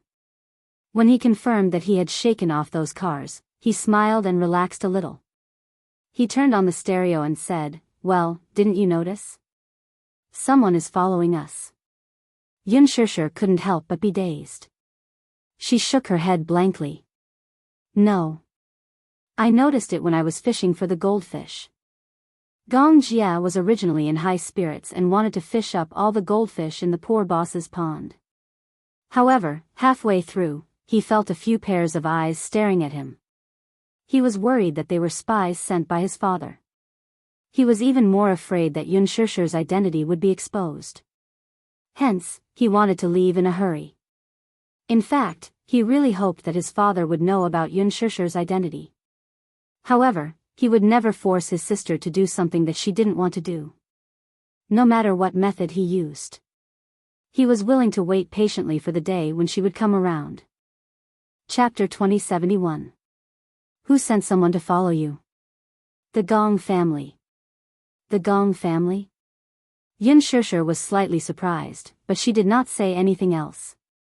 After a moment of silence, she suddenly asked, I'm really curious. Why would someone from the Gong family send someone to follow you? It gives people a very uncomfortable feeling. It feels weird. There's no reason. Firstly, it's to ensure our safety. Secondly, it's because they're worried that someone might cause trouble outside. So that's why. Yin Shishir was even more curious about the legendary Gong family. Is the Gong family a very big family? Yeah. How big is it? Gong Jie did not know how to answer this question and only replied, it's probably much more powerful than you think. Yin Shishir suddenly asked, how does it compare to the Mu family? Hearing this, Gong Jie could not help but reveal a hint of contempt in his eyes as he sneered.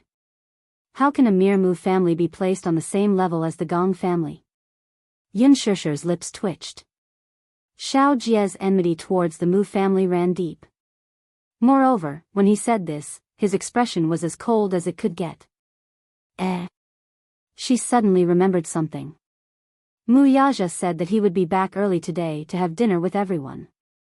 She did not react in time and invited Xiao Jie home for dinner. It's over. She felt that this was going to be a very tense dinner. Xiao Jie was rather dissatisfied with Mu Yaja as his brother-in-law. Even if he called him brother-in-law, it was only because of her. Now, it was really awkward. The car drove back to Shangdi Walk. When Gong Jie and Yin Shishir reached home and opened the door, they saw the two little munchkins playing games in the living room after school. Hearing the sound of the door opening, Yu turned his head and saw Gong Jie standing next to his mother.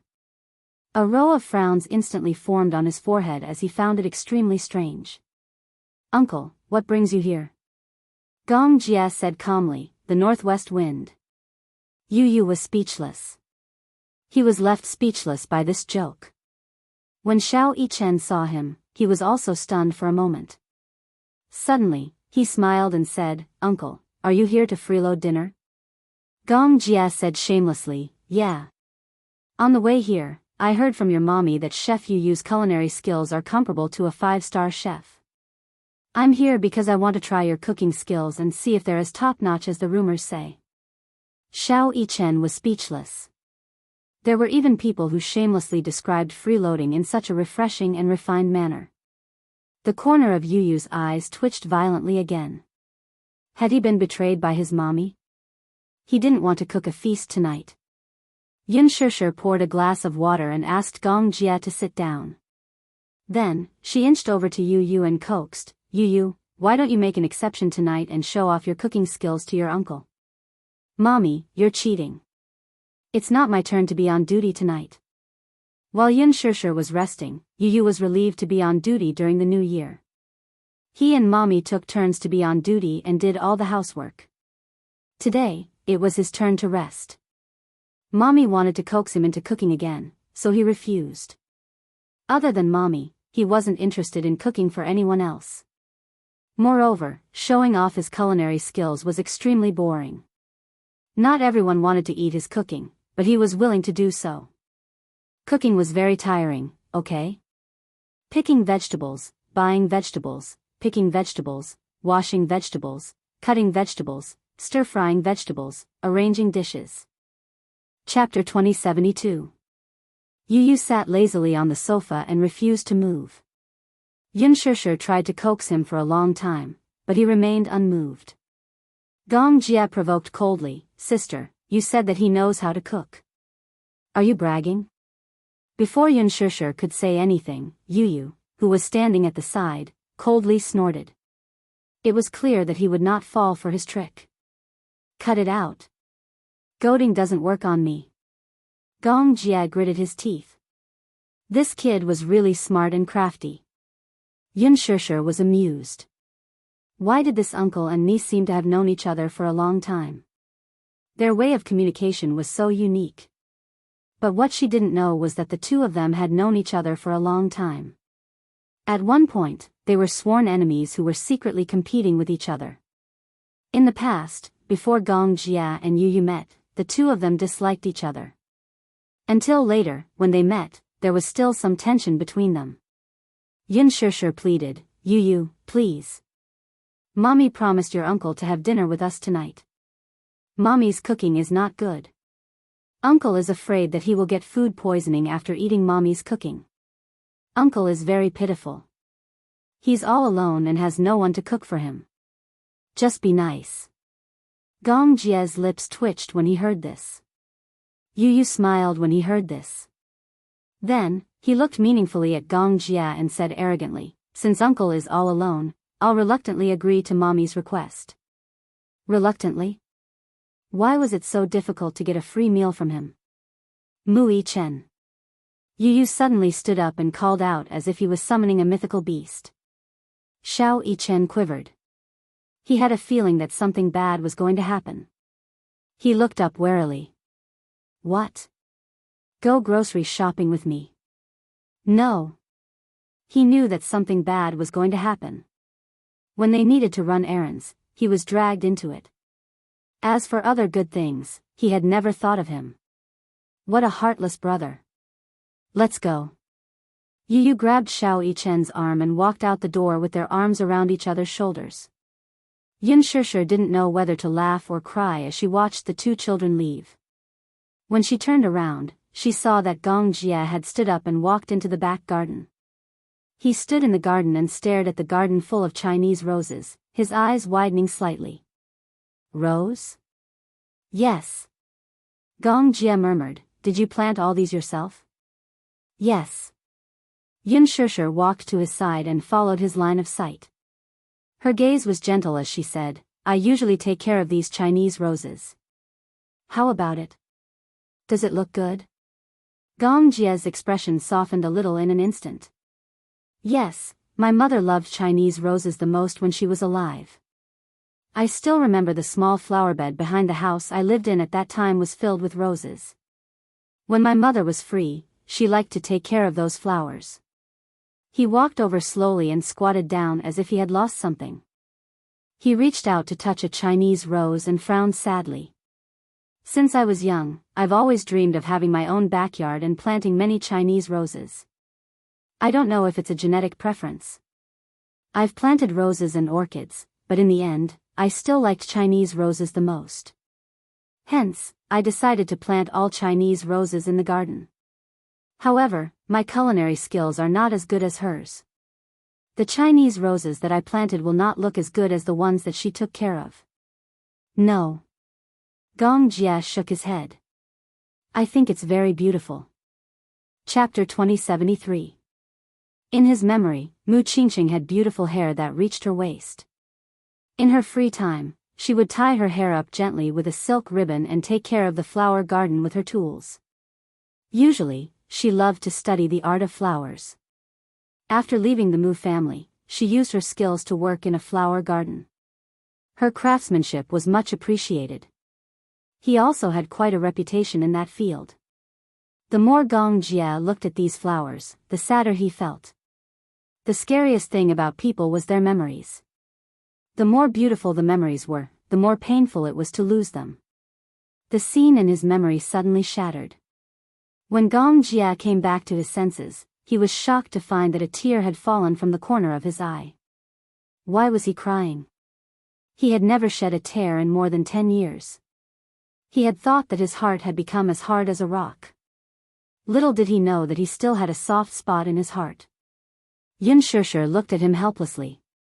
Looking at his slightly wet eyes, she hurriedly wiped them away for him.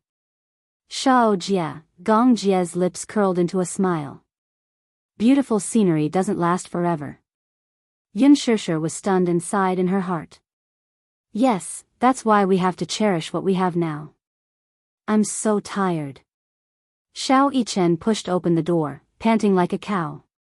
He huffed and puffed as he placed his hands full of vegetables on the shelf. Yu Yu came back from grocery shopping. When he opened the door, he saw Gong Jia sitting at the table, playing with the spoils of war that he had won from the game that day. He was playing with the toys developed by Leji Holdings with great interest. Yu Yu glanced at him and saw that Gong Jia had taken apart the toys and was studying them curiously. Uncle is still a child at heart, he said coldly. Yunshishir popped her head out of the kitchen and smiled. Is Master Yu Yu back? Yes, I'm back. I've already cooked the rice, Yunshishir said eagerly. Yu Yu waved his hand like a general. You may leave. Leave the rest to me. All right. Yu Yu carried the vegetables into the kitchen. She quickly picked, washed, and cut the vegetables. Half an hour later, Gong Jia heard clanging sounds coming from the kitchen. The sound of the kitchen knife hitting the chopping board was so loud that it attracted his attention. He walked to the kitchen door in admiration and saw Yu Yu standing on a small stool. She held a kitchen knife in one hand and pressed the onions with the other, cutting them into pieces. -0-. The scene of little Munchkin cooking was too shocking. His mouth formed an O shape.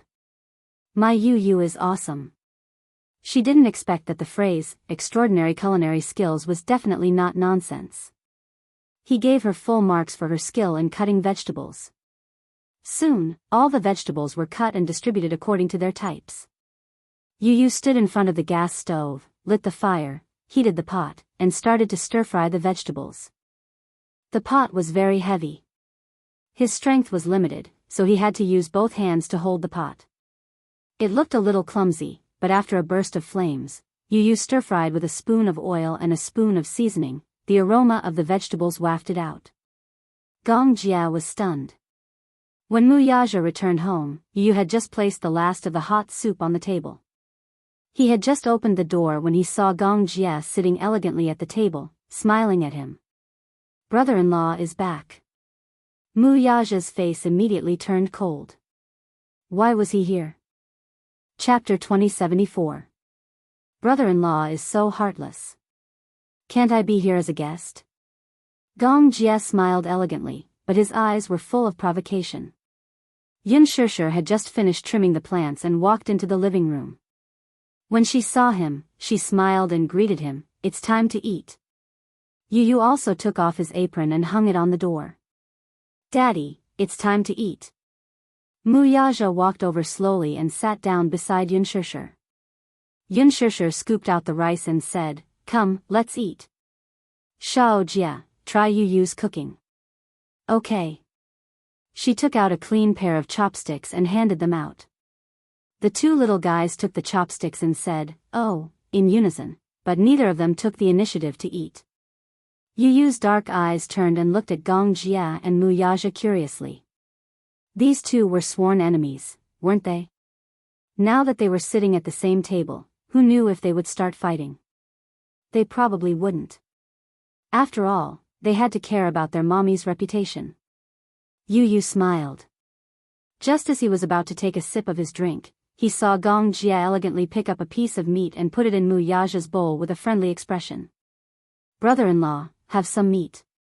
Wuxia was a little surprised by his eagerness.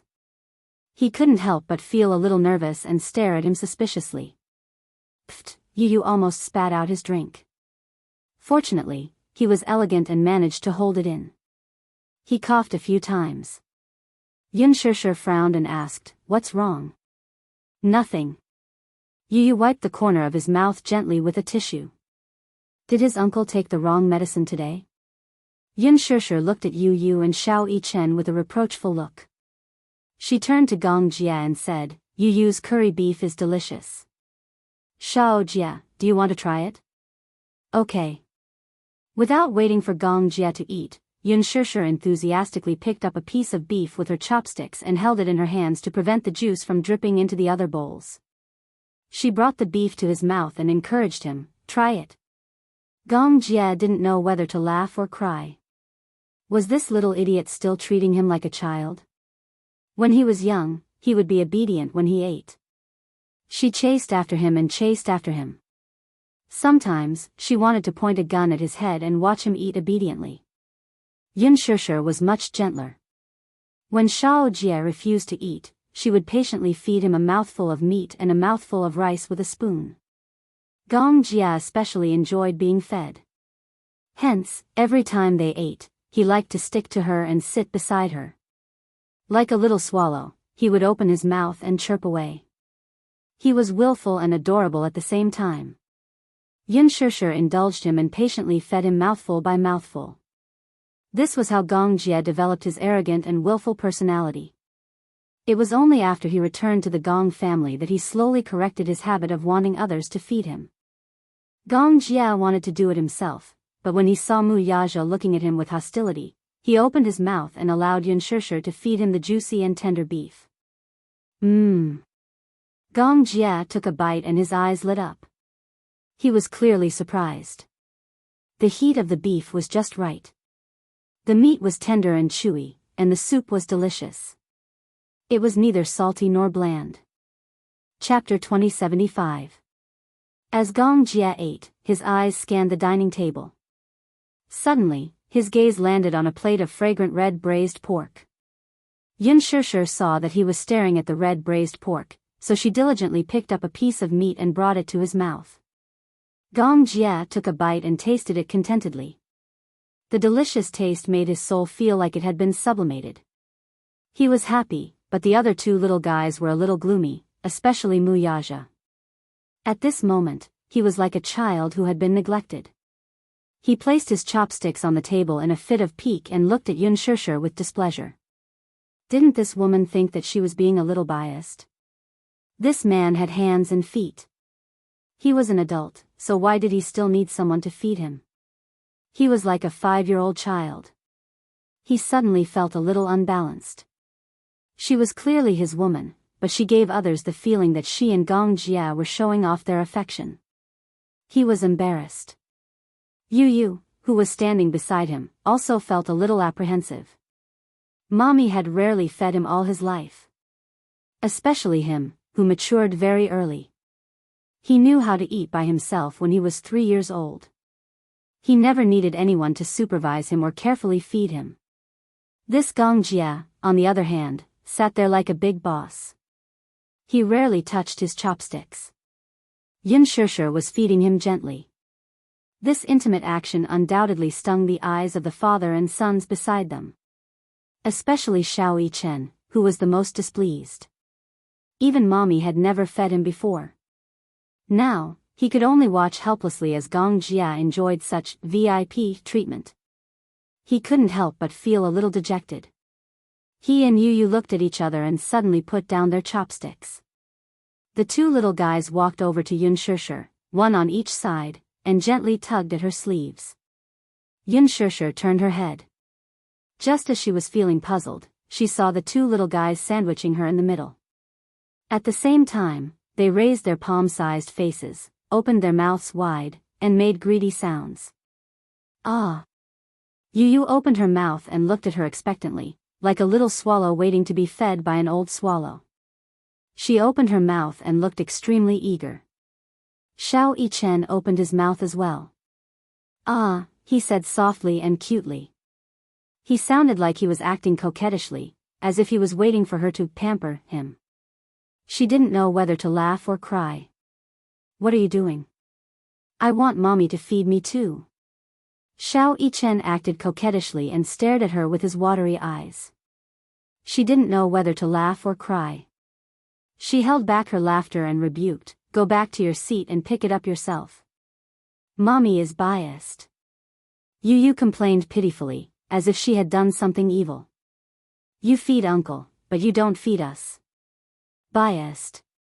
Mu Yichen nodded as well. That's right. The meat fed by Mommy was more fragrant. Mommy, hey. Hey. They were actually throwing a tantrum. Xianxia was helpless, but she couldn't do anything about the two of them.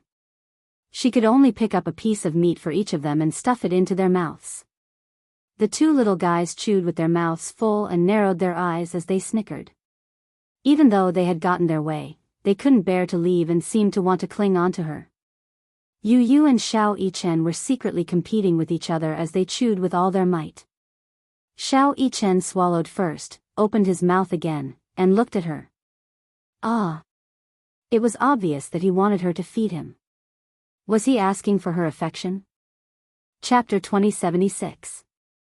The moment Yun Shishir saw him acting coquettishly and pestering her to feed him, she immediately understood what was going on. This little fellow was jealous. He must have been jealous when he saw her feeding Gong Jia so intimately. Hence, he pestered her to experience the privilege of being fed. Naturally, she knew what her own child was thinking. Moreover, Yu had always been an obedient and sensible child.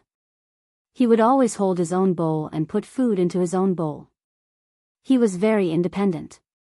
At this moment, he was probably envious of the Gong Jia. What about Mui Chen? He was purely following behind Yu to join in the fun. Yun Shishir was almost blushing from how adorable the two little fellows were. Seeing that she was not moving, Mui Chen tugged at her sleeve pitifully and urged her eagerly. He started to act coquettishly in a soft voice. Mommy. Hey. Hey. Yun Shishir could not resist the two little fellows' pestering. She picked up a piece of meat with her chopsticks and put it into Yu's mouth. Only then did the latter feel satisfied. Just as she was about to feed Xiao Chen, Mu Yaja spoke unhappily. Go back to your seat obediently. As he spoke, Mu Yaja pointed to his seat. He had no one to feed him, yet these two little fellows still wanted to enjoy it. When Mu Chen heard this, he pursed his lips unhappily. However, he had always obeyed his father's orders and had never disobeyed him. He obediently returned to his seat. Daddy is a bully. Xiao Chen muttered to Mu Yaja, obviously unhappy with him. Mu Yaja's gaze froze. However, Mu Chen did not dare to say a word. He picked up a piece of food and blinked pitifully before he obediently ate his food. Yu also returned to his seat. He felt unhappy, but after thinking about it, he did enjoy some special treatment. Hence, he felt much better and obediently ate his food. Yun Shishir, on the other hand, chuckled softly. She glanced at Mu Yaja with a pair of smiling eyes. She had a feeling that the man was jealous, too. Otherwise, why would he be so cold and even argue with the children? Why are you so fierce? Yun Shishir asked even though she already knew the answer. Mu Yaja snorted and only said, don't spoil these two guys too much. They're already so old. It's not like they don't have the ability to work and can eat by themselves. Why do they need someone to feed them? There was a hidden meaning in his words. He glanced at Gong Jia coldly from the corner of his eyes. He was probably implying that the man sitting at the table was just like Yu and Xiao Chen. They were still huge babies and needed others to feed them. Gong Jia seemed to be deliberately provoking him. He smiled and said, Yu and Xiao Chen are still young. When I was 8 years old, my sister still chased after me to feed me. These words were provoking him. Mu Yaja's gaze turned cold. He glanced at Yun Shishir with dissatisfaction. Obviously, he did not believe him. Is what he said true? Yes. Yun Shishir smiled and said, Xiao Jia was especially delicate when he was young.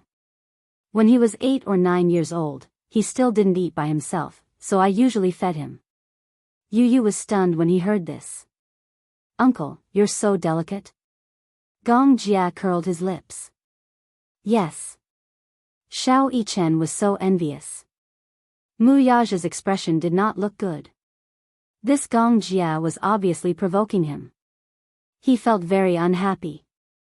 Chapter 2077. Here, I'll feed you. Have some meat. Mu Yaja turned his face away in disdain. No. At the thought of how she had gently fed Gong Jia meat earlier, Mu Yaja felt an indescribable sense of awkwardness in his heart. He could not spit it out, nor could he swallow it. It was as if a fishbone was stuck in his throat. He wasn't so delicate that he needed someone to feed him. Ever since he was young, he had been different from other willful children. Ever since he was 3 years old, he had learned how to use a spoon to eat obediently while sitting on a high stool. He didn't need anyone to coax him or lie to him. He didn't make a fuss. He ate quietly and obediently.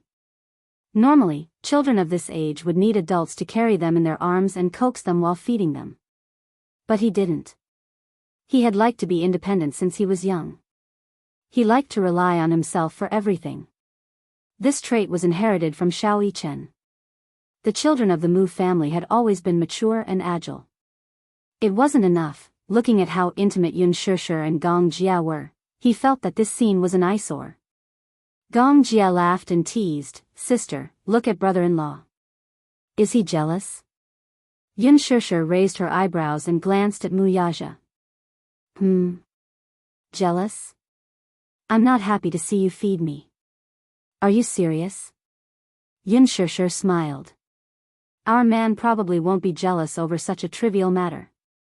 Mu Yaja glared at her and glanced at Gong Jia coldly from the corner of his eyes. He snorted coldly, but the meaning behind it was inexplicable. Gong Jia's thin lips curved into a smile. Suddenly, he scooped up a piece of meat with a spoon and brought it to Mu Yaja's mouth with a smile. He coaxed, "Brother-in-law, come, I'll feed you some meat. Get lost." Mu Yaja glared at him and turned his face away in disdain. However, how could Gong Jia allow him to refuse? She didn't even bother to look at his expression and directly shoved the spoonful into his mouth. Yun Shishir. Yu and Xiao Yichen were also dumbfounded. Oh my god. Mu Yaja did not expect Gong Jia to make such a bold move. He frowned coldly and looked up to see Gong Jia's extremely kind smile, especially the mischievous expression on his face. His eyes contained a hint of provocation. He was extremely two-faced. Brother-in-law, is it delicious? Gong Jia was smiling on the surface, but the curvature of his lips was a fake smile. It was just the movement of his muscles, and the smile did not reach his eyes. Mu Yaja took a bite of the meat expressionlessly and chewed viciously, as if what he was chewing was not ordinary beef, but real Gong Jia. The two men, one with a smile on his face and the other with a cold expression, looked at each other. The air was filled with sparks of electricity. Thank you, brother-in-law. Gong Jia smiled casually. You're welcome, brother-in-law. The air was suddenly silent. The atmosphere instantly turned cold. Gong Jia and Mu Yaja, one with fire and one with ice, separated the world into two extremes. Yun Shishir was sandwiched in the middle. She felt as if she was in the realm of fire and water. She was so nervous that her heart was on tenterhooks. She was afraid that these two tall and strong men would quarrel at the dining table. In fact, it was not impossible. Chapter 2078. She heaved a sigh of relief. She put a piece of meat into each of their bowls and urged them, okay. Let's eat. It's not the first time you've met, so don't be so polite. She diligently poured a bowl of soup for Mu Yaja as she spoke. Mu Yaja's expression finally looked better. Gong Jia looked around the dining table. Finally, his gaze landed on a delicate-looking plate of diced cheese chicken. He tasted it and found that it tasted pretty good. He exclaimed in admiration, Yu, your culinary skills are really impressive. To think that I even suspected that you were bragging. Now, I take back my words. Just because of your hurtful words, there won't be another meal after this one. Yu was implying that he was never going to cook for him again. Gong Jia expressed his grievance and protested. However, Yu smiled elegantly and said, your protest is overruled. Yun Shishir noticed that Gong Jia was getting more and more diligent. She secretly observed him and realized that he was more interested in diced cheese chicken. However, this was the first time Yu had made this dish. She wondered if the little guy had invented it or if he had learned another famous dish. Hence, she could not wait to try it. It tasted pretty good. The cheese was extremely fragrant and soft after being cooked. Together with the diced chicken, the aroma overflowed with a single bite. She immediately scooped a spoonful and fed it to Mu Yaja. She encouraged him. Try it. It tastes pretty good. Mu Yaja had never tried this dish before. He always kept a distance from things that he had never tried before. Although diced cheese chicken looked pretty good, he had never tried it before. Hence, he only cared about eating things that he thought were delicious. Seeing that she was about to feed him, Wuxia turned his face to the side with a cold expression. It was a textbook example of a tsundere. Xianxia suddenly understood who Yu had inherited his tsundere character from. Eat. Let's eat. Xianxia encouraged him. Her fervent expression was just like the enthusiastic salesman in the department stores. Wuxia looked at her and saw the gentleness in her eyes.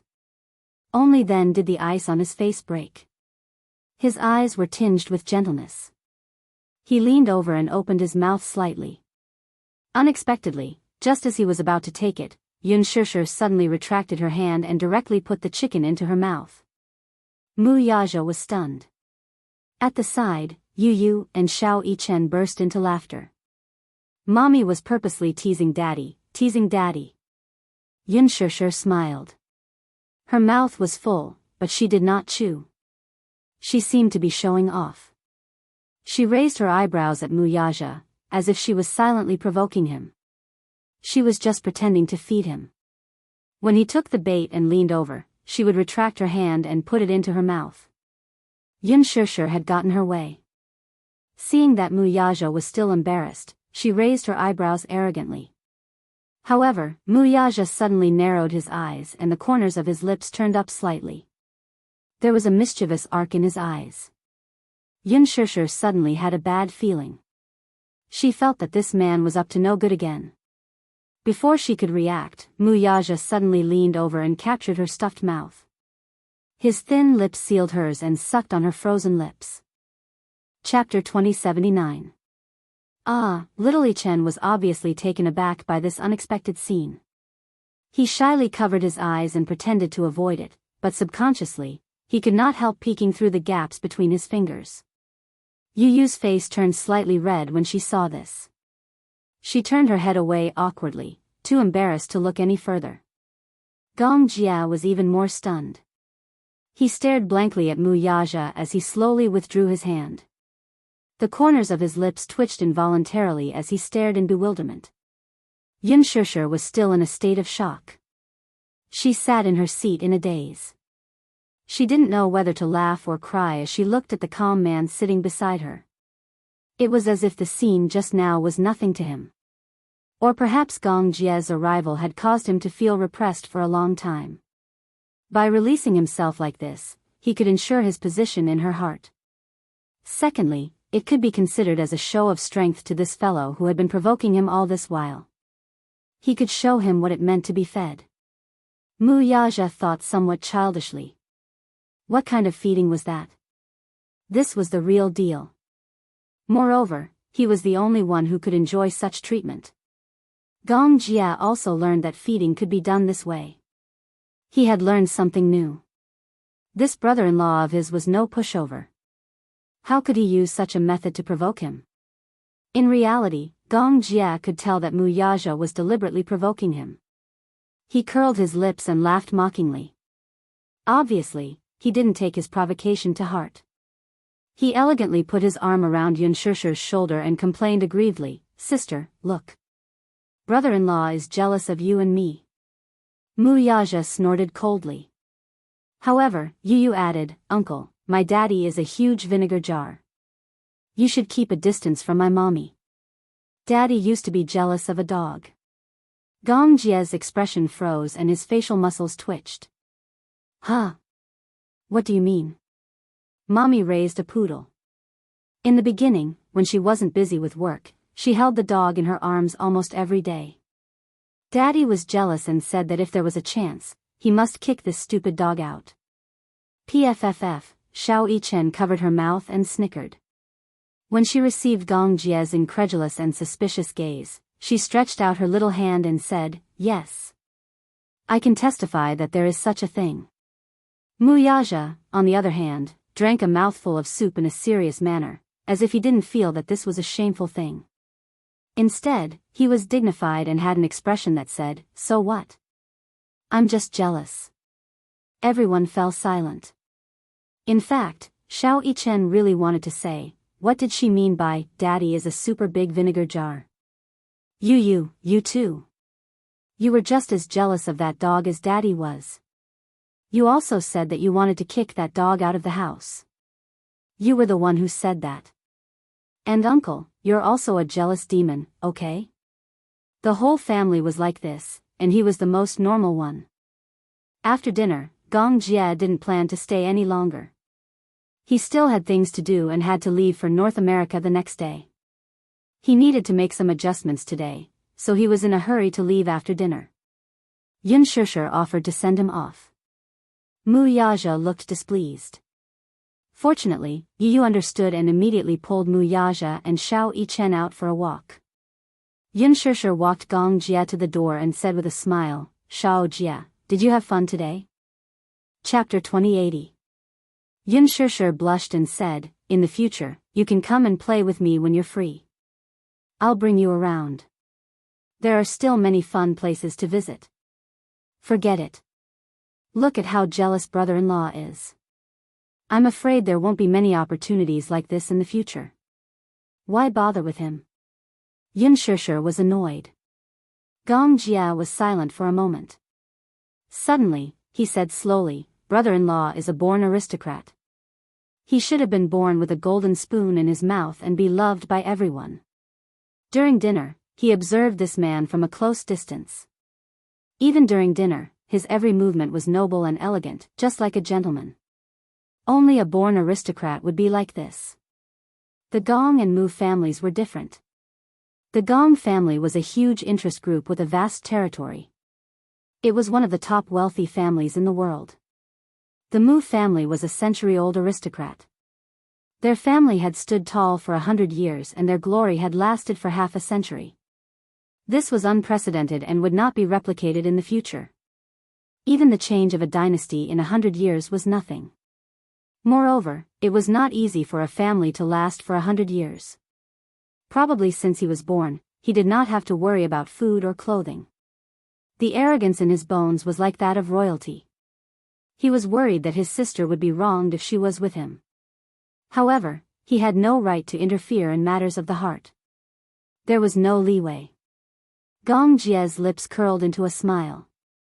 Suddenly, he grabbed her by the back of her neck and planted a kiss on her forehead. Sister, if brother-in-law bullies you, just give me a call anytime. Yun Shishir was speechless. She was stunned for a moment and laughed. All right, Xiao Jie. Don't worry about this. How can I not worry about sister's matters? Yun Shishir was helpless. She felt warm and complicated at Gong Jie's protection. She only urged him, it's late. You should go home. Remember to rest early. Okay. Good night, sister. Gong Jie smiled and got into the car. The car sped off. Yun Shishir watched the car leave and turned to go home. After leaving Xiangdi Walk, the Mercedes-Benz drove to the provincial road. Finally, it stopped at a remote place by the roadside. Gong Jie alighted from the car and took out a cigarette box. With a flick of his wrist, a cigarette popped out. He casually held it in his mouth and lit up the cigarette with a lighter. Smoke rose in spirals, and sparks flickered in the dark night. Not long after, a jeep followed closely behind and stopped at the side. After the engine was turned off, there was no movement. With a cigarette in his mouth, Gong Jie slowly stuffed his hands into his trouser pockets and strolled to the side of the car. He lifted his long leg and kicked the car door fiercely. His strength was especially fierce. With just one kick, the car door was slightly dented. Get down here. He ordered coldly, and the car door was immediately pushed open. Then, a few well-trained bodyguards came out and stood in a row. Gong Jie sized them up expressionlessly and asked coldly, who sent you? Everyone was silent, not making a single sound. Answer me. Gong Jie snorted coldly. His gaze was extremely dangerous. You have been following me since the day. Second young master, we are under the orders of the chief to be on standby at any time and to keep an eye on any possible danger around you. This is the chief's order. We are protecting you. Chapter 2081. Are you sure this is protection and not surveillance? To him, this was not protection, but surveillance. He did not like the feeling of being watched. The bodyguards' expressions froze. One of them replied obediently, "The leader doesn't have any other intentions.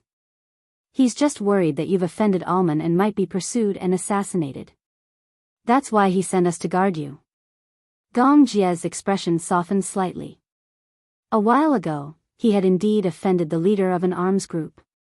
The cause of the incident was that he had ruthlessly taken a large portion of the Middle East market from the hands of the arms group tycoon.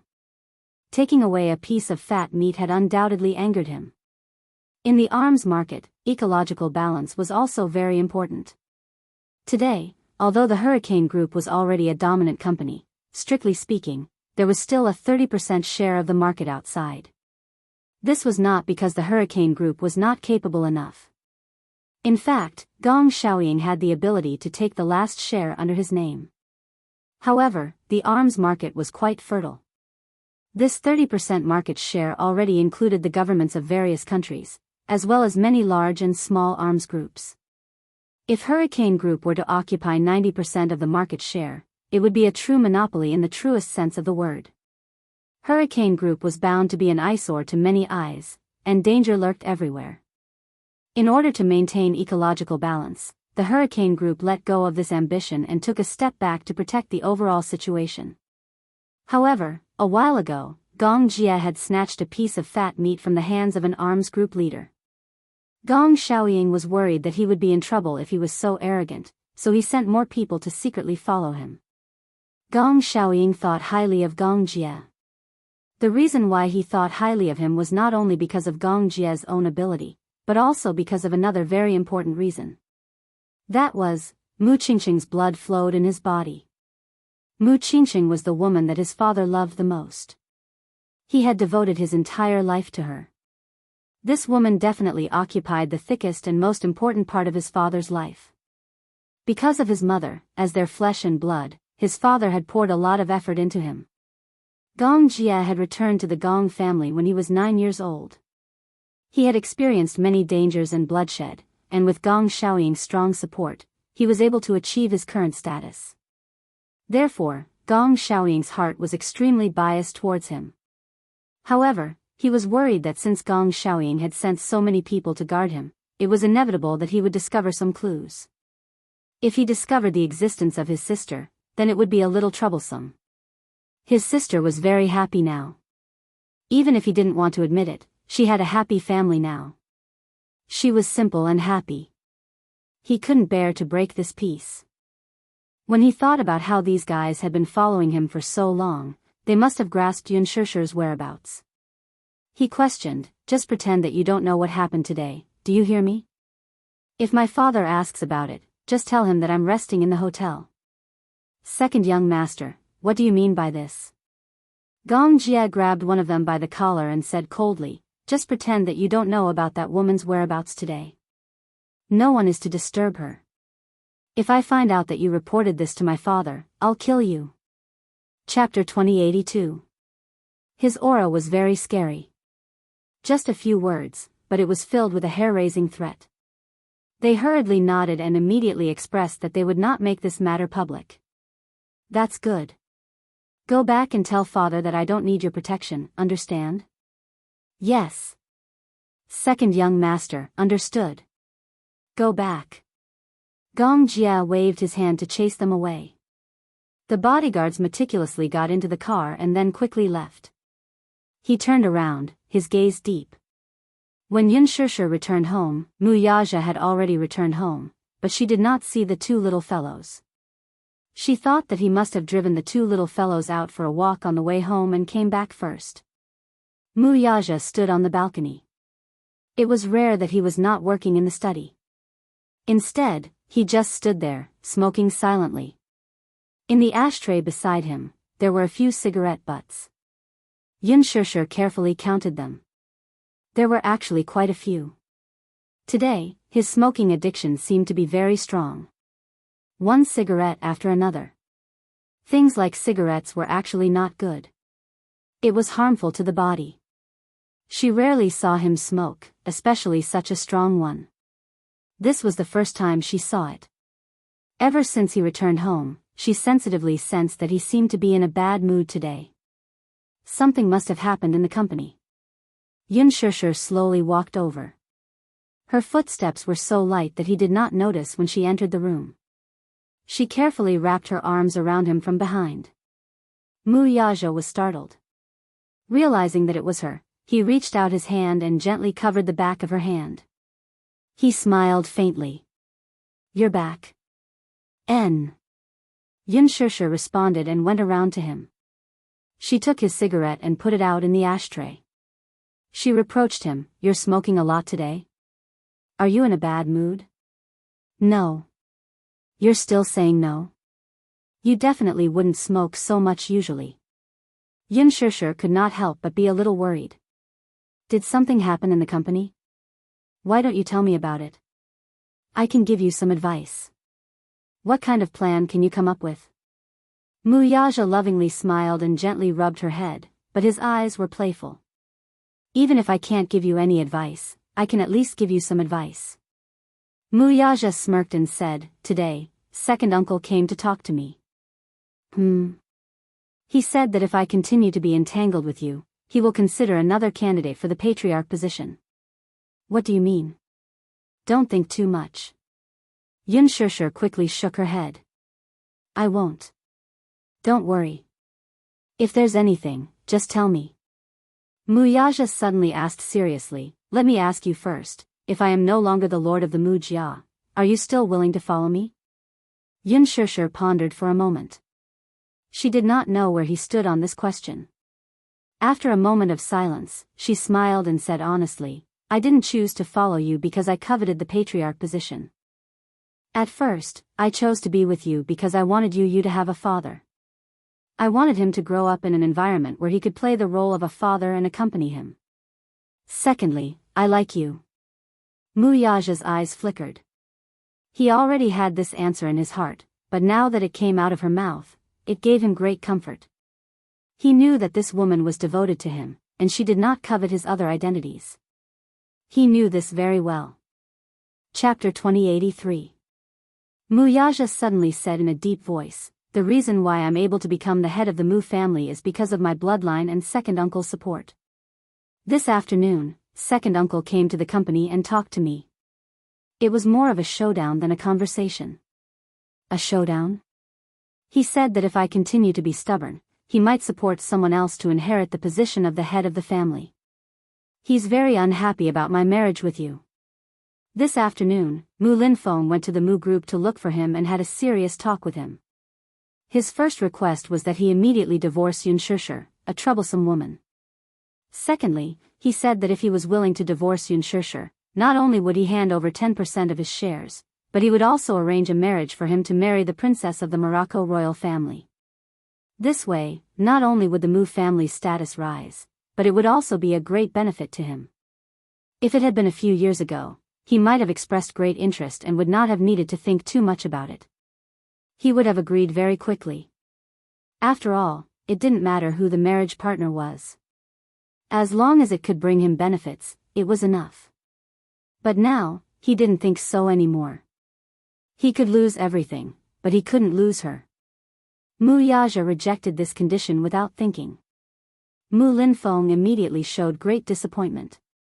Wuxia knew that Mu Linfeng was already very disappointed in him.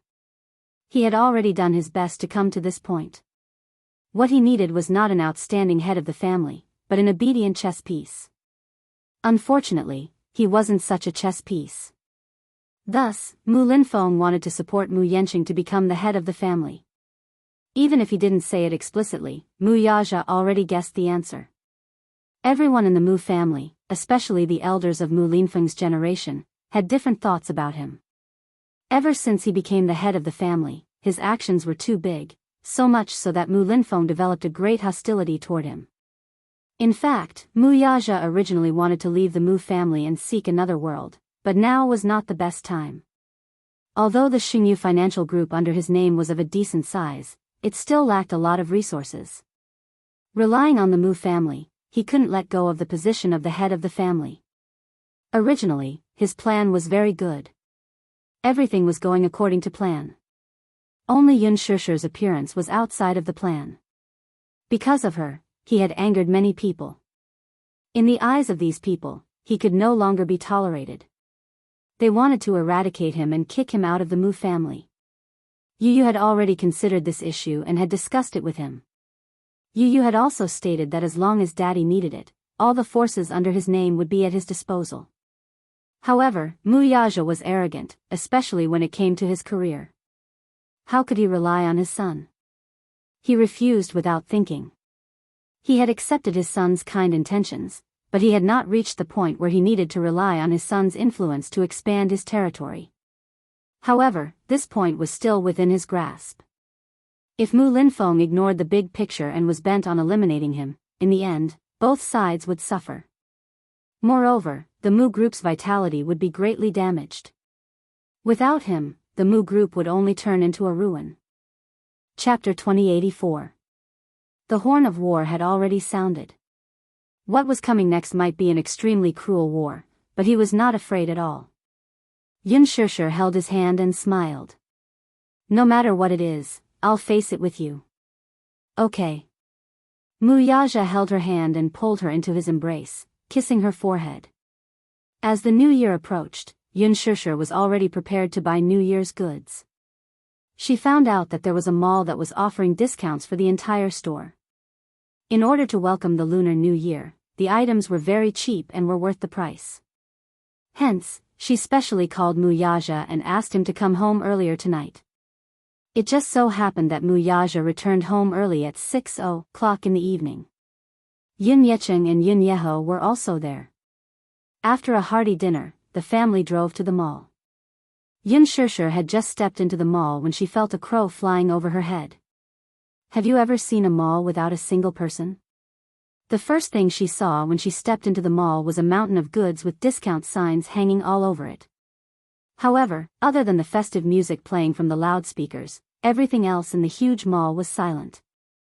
Other than the salespeople and employees stationed in the mall, there was no one else. Xianxia was nervous for a moment. She thought that the mall was not open for business, but there was no sign at the entrance saying that it was closed today. She went to the service counter to ask about it, but the first thing the attendant said made her feel like she was in a dream. You're Madame Xianxia, right? How do you know my name? Xianxia was stunned. She smiled and explained, in order to welcome you and not cause you any trouble, the mall has already been cleared according to Chairman Mu's instructions. Cleared? Xianxia's eyes widened. At the side, Xiao Yichen and Yu curiously leaned on the counter. They sized up the mall and instantly understood what was going on. Daddy probably did not like places with too many people, so he ordered the mall's manager to clear the place in advance. Mommy is a public figure. Yu reminded her kindly, Daddy must be afraid that there will be too many people and it will cause unnecessary trouble. That's why he ordered them to clear the area. Ah. That's so boring. Shopping for New Year's goods has to be done in a crowded place to enjoy the new year. Xianxia said with some frustration. In fact, she was fully prepared when she left the house. She was fully armed and equipped with everything she needed. However, when she walked into the mall, there was no one there. She had been eyeing them covetously and waiting for them. In the end, Xiao Yichen covered his mouth and snickered. Looks like Daddy's good intentions have backfired. Yu said, actually, Mommy, this is not bad. After all, if there are too many people, it will indeed bring a lot of trouble. Xiao Yichen added, that's good too. Mommy, we can shop for New Year's goods in peace. Xianxia nodded. All right. She wondered if it was worth it for Mu Yaja to clear the place. She had originally found a mall with a higher discount to save some money. If he had paid a hefty price to clear the place, then in the end, wouldn't it be, not saving money but spending money instead? Yin Yecheng walked over and said, this is a small token of appreciation from Yaja. Sure, you're earning a lot now. There's no need to care about such trivial matters. It's rare for the family to gather together to shop. This is the main purpose. Xianxia thought that it made sense. That's true.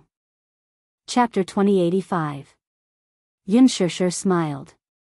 Holding the little lads in each hand, she said to Mu Yaja, let's go in. Muyaja walked over and gently took Yu Yu's little hand from her. Yun Yicheng pushed Yun Yeho's wheelchair, and the family entered the mall in a grand manner. Other than peanuts, melon seeds, and pistachios, they also prepared gifts for visiting relatives and friends during the new year. Yun Shishir did not have many relatives, but it was unavoidable to buy some gifts during the festive season. After buying a few big gift bags, Yun Shishir was in high spirits. In the past, the end of the year was the time when she was most worried. She needed money to buy new clothes for the new year, from down jackets to pants to new shoes. It was a huge expense. Every year after the new year, she would be strapped for cash and feel very cramped. Although Yu would receive a lot of red packets during the new year, and some of the wealthier relatives would give red packets of a few thousand yuan each, Yun Shishir had never touched them. Instead, she opened an account in the bank and deposited them. Now, there should be a sizable sum in this account. Now that she had earned a lot, she no longer needed to shop around and compare discounts before making a decision.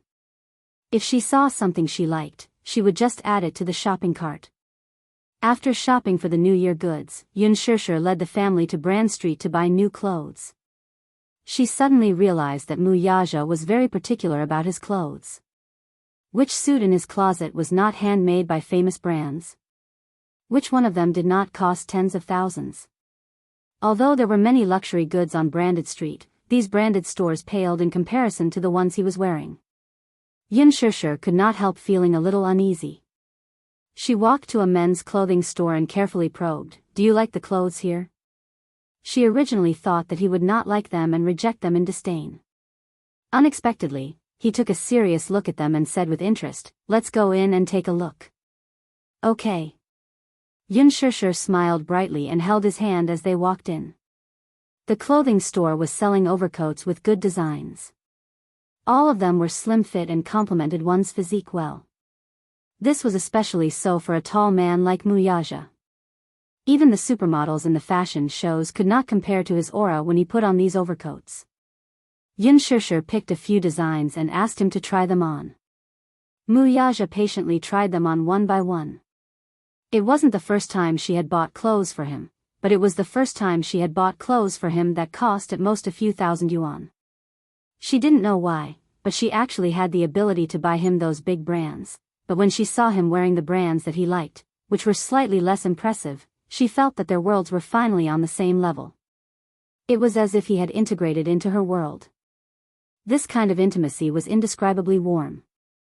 While Muyaja was trying on the clothes, Yun Yicheng pushed Yun Yeho to the other stores to look at the silk quilts. Xiao Yichen and Yu sat on the sofa and waited. Yun Shishir, too, went through the clothes one by one, wanting to choose a few that were more compatible with his aura. She didn't put on any makeup when she went out today. She was completely barefaced, and she was wearing a very low furry hat and a pair of glasses. Therefore, she didn't look as bright and beautiful as she usually did on the screen. Instead, she looked more reserved and gentle, which was unique to women. She didn't look as dazzling as before. Chapter 2086. Try this one on. Yun Shishir picked up a long trench coat. Muyaja only nodded lightly. Okay. He took the coat and walked into the small fitting room. Yun Shishir couldn't help but worry that he would hit his head. The shop assistants didn't recognize her at first glance. Blushing, they went up to her and asked softly, pretty lady, is this handsome guy your husband?" Yun Shishir was a little uneasy. She was a little worried that they would recognize her. However, when she saw the stunned expressions on their faces, she guessed that they were probably focused on Muyaja and didn't notice her. She smiled and said, "Yeah. He's my husband." "Wow. He's so young." "I knew it. I could tell at a glance that they're a young couple. Don't they say that people in the city get married later? Why are they getting married so early?" Young couple. Yun Shishir's heart was suddenly warmed by this word. She loved this feeling so much. She held his hand openly and said righteously, "This is my husband." This feeling was pretty good. Yu snorted and said to the shop assistants, "My mommy looks very young, but she's already in her 20s. Xiao Yichen added, yeah, Daddy and Mommy are almost in their 30s. They're not young anymore. Yun Shishir glanced coldly at Xiao Yichen. This guy was marked by the company he kept. After being with Yu for so long, he had learned bad things from him. He was so sarcastic and not cute at all. The shop assistants were shocked by the two little kids' cuteness. They covered their faces and exclaimed, "Pretty lady, are these two little kids your sons?" Yun Shishir nodded. The shop assistants were extremely envious. Oh my god. They're so beautiful. They look just like those mixed-race celebrities on TV. Look at their big, bright eyes. Especially their eyelashes, they're so long and curly. Yes. If I could give birth to two such cute twins, I would wake up laughing in my dreams. At the end of the day, it all depends on your parents' genes. The beauty is so beautiful, and her husband is so handsome. Her baby must be very beautiful. As salespeople, their mouths were as sweet as honey. Moreover, what they said was also the truth. Yu and Xiao Yichen had inherited Yun Shishir's bright eyes and Mu Yaja's handsome features. Therefore, even though they were still young, they could already imagine how handsome they would be when they grew up. Yun Shishir was very satisfied. Any mother would feel happy if her child was praised for being cute. She couldn't help but pinch Xiao Yichen and Yu's cheeks and complained, "These two little guys are cute, but sometimes they're mischievous. Sometimes he's very naughty and often causes trouble. This shows that the child is smart. It's better for the child to be mischievous. If he's wooden, he won't be cute."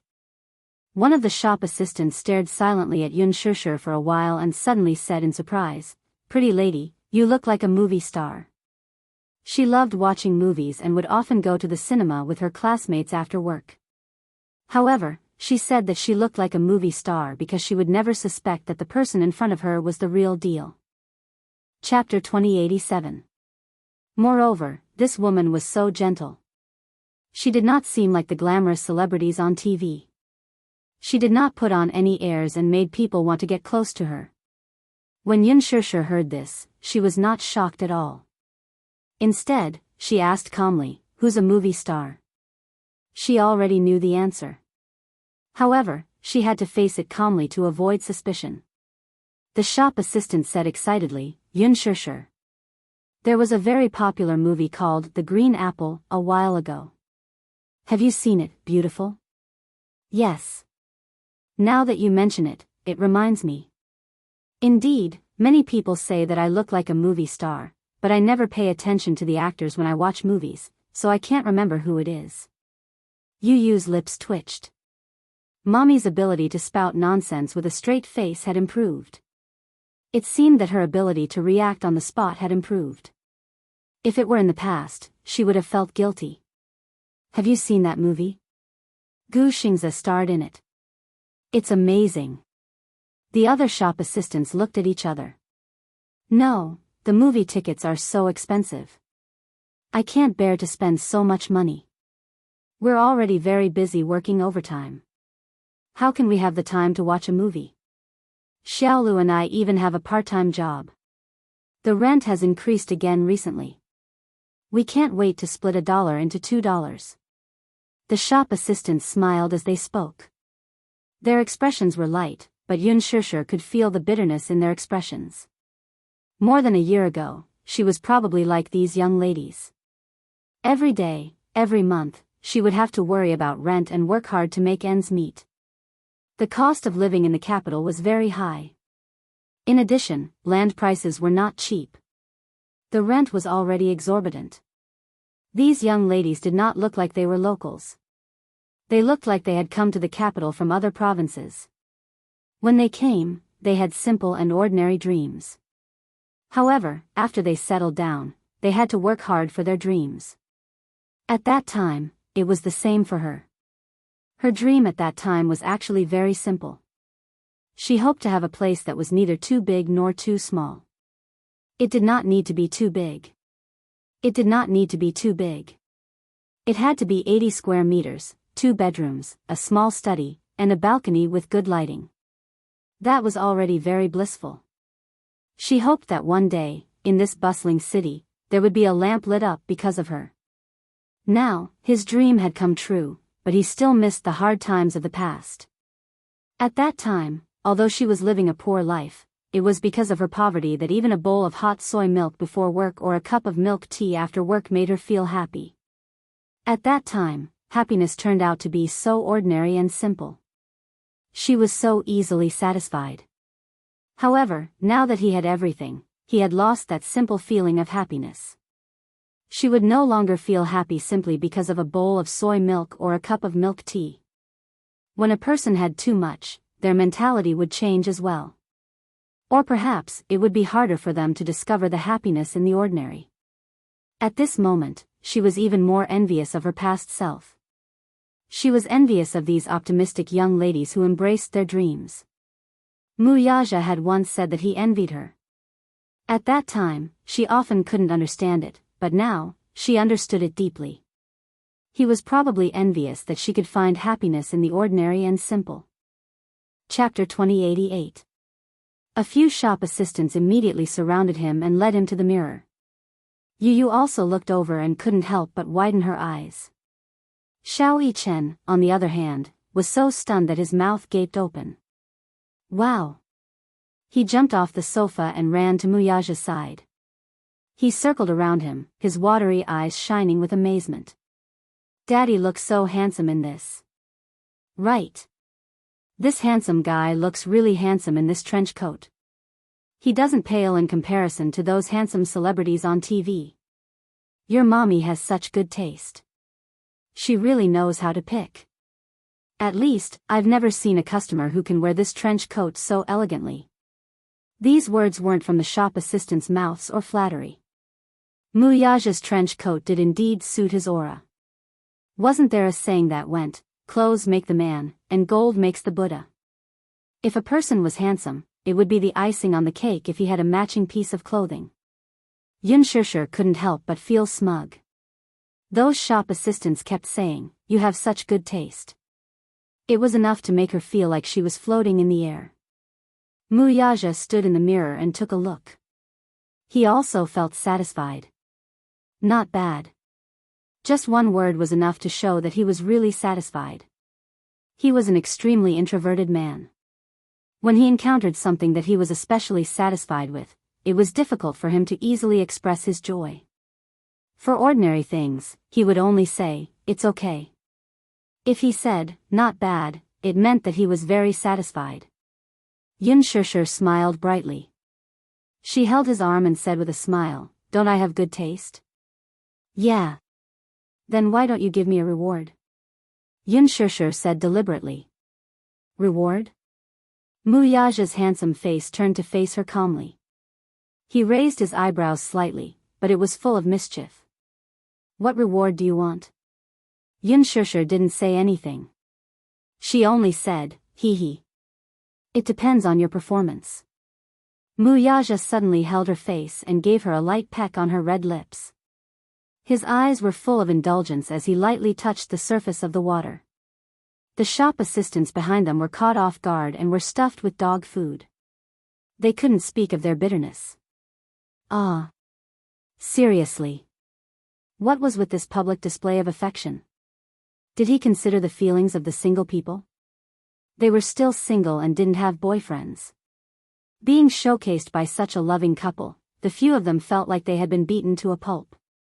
Xianxia turned around and asked, "How much is this dress?" "Miss, are you sure it's this dress?" "Yes. This gown is on sale recently. The original price is 2,999 yuan. The current price is 2,199 yuan. 21.99. She could not help but frown. So cheap. She entered and saw the luxurious decor inside. She thought that the clothes would cost more than 10,000 yuan. This was a brick-and-mortar store, and it was so affordable. However, when the shop assistants saw her frown, they thought that she was complaining about the price. They immediately tried to persuade her, "Don't be fooled by the price. It's not just because it's cheap. The material and quality are all here." You can touch it. It's handmade and made of real wool, yeah. I'm not complaining about the price. Xianxia immediately explained. Did she look so poor that she couldn't even afford 2,199 yuan? Can I pay by card? Yes. The shop assistant brought the card machine over. Xianxia handed over a card, paid, and signed. The shop assistant took the dress to be ironed, packaged, and handed it to her. You and your husband are so loving. I'm so envious. Chapter 2089. Yeah. Your husband dotes on you a lot. The way he looked at you when he kissed you just now was really enviable. If I had a husband like that, my life would be perfect. Xianxia smiled and stuck out her tongue mischievously. Actually, he's quite a wooden person. He looks very cold. The shop assistants were smiling, but they were criticizing him in their hearts. Ah, you think so too. Your husband is really cold. Aside from you, he's as cold as an iceberg to strangers. Xianxia held on to Wuxia's arm. After they walked out of the mall, Yu and Xiao Yichen were clamoring for milk tea. The weather at night was exceptionally cold. Especially as they went further north, the wind at night felt like it was filled with ice, and it was especially torturous. Yu and Xiao Yichen didn't like milk tea, but the weather was so cold that they felt much warmer with a cup of milk tea in their hands. While they were waiting in the milk tea shop, Xianxia was also feeling a little uncomfortable from the cold. She kept blowing into her palms and rubbing them. When Wuxia saw this, he walked over and gently wrapped her hands with his large palms. His hands were unexpectedly warm. His large palms completely wrapped around her small hands, and the warmth from his palms was continuously transmitted to her. Xianxia was a little surprised. Your hands are so warm. Wuxia's lips curled into a smile as he held her hand tighter. He had always kept his hands in his pockets and rarely took them out. Along the way, his hands were already warm from holding them. Wuxia lowered his head and gently exhaled on her small hands. He rubbed them gently with a serious look on his face, as if he were doing something very important. Xianxia's gaze suddenly froze. She stared at his handsome face in a daze and couldn't look away. He carefully rubbed her hands and suddenly realized that she was looking at his face. He furrowed his brows and looked up. When he met her gaze, he saw that she looked a little surprised. Puzzled, he asked, "What's wrong?" "Nothing." "Why?" She snapped out of her daze and smiled. "I'm just looking at you." Wuxia gently kissed her fingertips that had turned red from the cold. His voice was so gentle that it seemed as though water could be squeezed out of them. "Are your hands still cold?" Xianxia's face heated up from his doting gaze. She shyly lowered her head and stammered, "Yeah, they're not that cold anymore." Wuxia held her hands in his arms and said softly. Feeling uneasy, Xianxia awkwardly shifted her face away shyly. "Oh, it's nothing. It's just red from the cold." It would have been better if she did not turn around. The moment she did, she saw little Yichen and Yu standing at the side with mocking expressions. The two little guys were imitating them. Yu stood facing Xiao Yichen and held Xiao Yichen's hands like a boyfriend. He said affectionately, "Are you freezing?" Xiao Yichen pretended to be extremely shy. His eyelashes fluttered nervously and he looked as shy as a little deer. He lowered his head and said hesitantly, "No." Yu imitated Wuxia's earlier behavior. He gently lowered his head and kissed his fingertips. He looked up and affectionately repeated what Wuxia had said earlier. "Are your hands still cold?" "Yeah. They're not that cold anymore." Chapter 2090. On the other hand, Yu went all out with his acting. He imitated his father's overbearing and affectionate manner and stuffed Xiao Yichen's hand into his chest. Xianxia was speechless. These two rascals. Were they purposely imitating their loving scene to make fun of her? Xiao Yichen put on a shy expression. He smiled coquettishly as he tried to push him away. Yu, on the other hand, coldly recited his lines. "Are you shy, baby?" Xiao Yichen blushed as he mumbled, what? You're calling me baby in front of outsiders. I'm so shy. Xianxia couldn't help but feel ashamed. Wuxia glanced at him and grunted. It was an extremely cold sound, but it seemed to be a signal. Xiao Yichen immediately retracted his hand. Then, he raised his hand and accused, "It's not my fault. It's Yu's fault." Yu was exasperated. What an irresponsible fellow. He had cooperated well. Now, with just a glare from his father, he had become the scapegoat. After the milk tea was made, the three of them each had a cup. They weren't in a hurry to drink it. Instead, they warmed their hands first. As for Wuxia, he, on the other hand, followed behind them, in charge of carrying all kinds of bags. The three of them, on the other hand, were in charge of giggling and chatting. Yu turned around and glanced at Wuxia, who was carrying all the bags in his hands. He couldn't help but cover his mouth and snicker. He didn't forget to take pleasure in his misfortune. "Daddy, you're working so hard. You're just like a little follower." A certain big boss, who was described as a little follower, glanced at him coldly and snorted arrogantly to express his displeasure. Xianxia and Xiao Yichen also turned around and looked sympathetically at Wuxia. Xiao Yichen, on the other hand, appeared very humane and gently consoled him. "Daddy, you did well. You've worked hard today. Stinking brat, you only know how to gloat." Even so, Wuxia felt a sense of warmth that he hadn't felt in a long time. In the past, he didn't have much of an impression of the new year. It was hard for him to feel the warmth of the Chinese New Year. What he felt the most was that it was close to the end of the year, so the bank's approval process for financing was much slower. All the rhythms began to become hurried. Many employees had applied for leave. The atmosphere on the street also became jubilant. However, it was as if all of this had nothing to do with him. As usual, even on New Year's Eve, he would often work overtime in the company, facing the boring annual reports and a thick stack of proposals, listening to the hands of the clock as it slowly approached midnight. He could not experience the so-called happiness of a family reunion during the Chinese New Year, nor could he understand the difference between the Chinese New Year and normal days. Now, however, he could vaguely taste the warmth of the Chinese New Year. Xiao Yichen walked over and took the 2 gift bags from his hands. The little guy was strong, so the 2 bags were relatively easy for him. Yun Yecheng and Yun Yeho bought 4 silk quilts. As the weather turned cold, he thought that he should change the quilts for the new year. The silk quilts were very warm.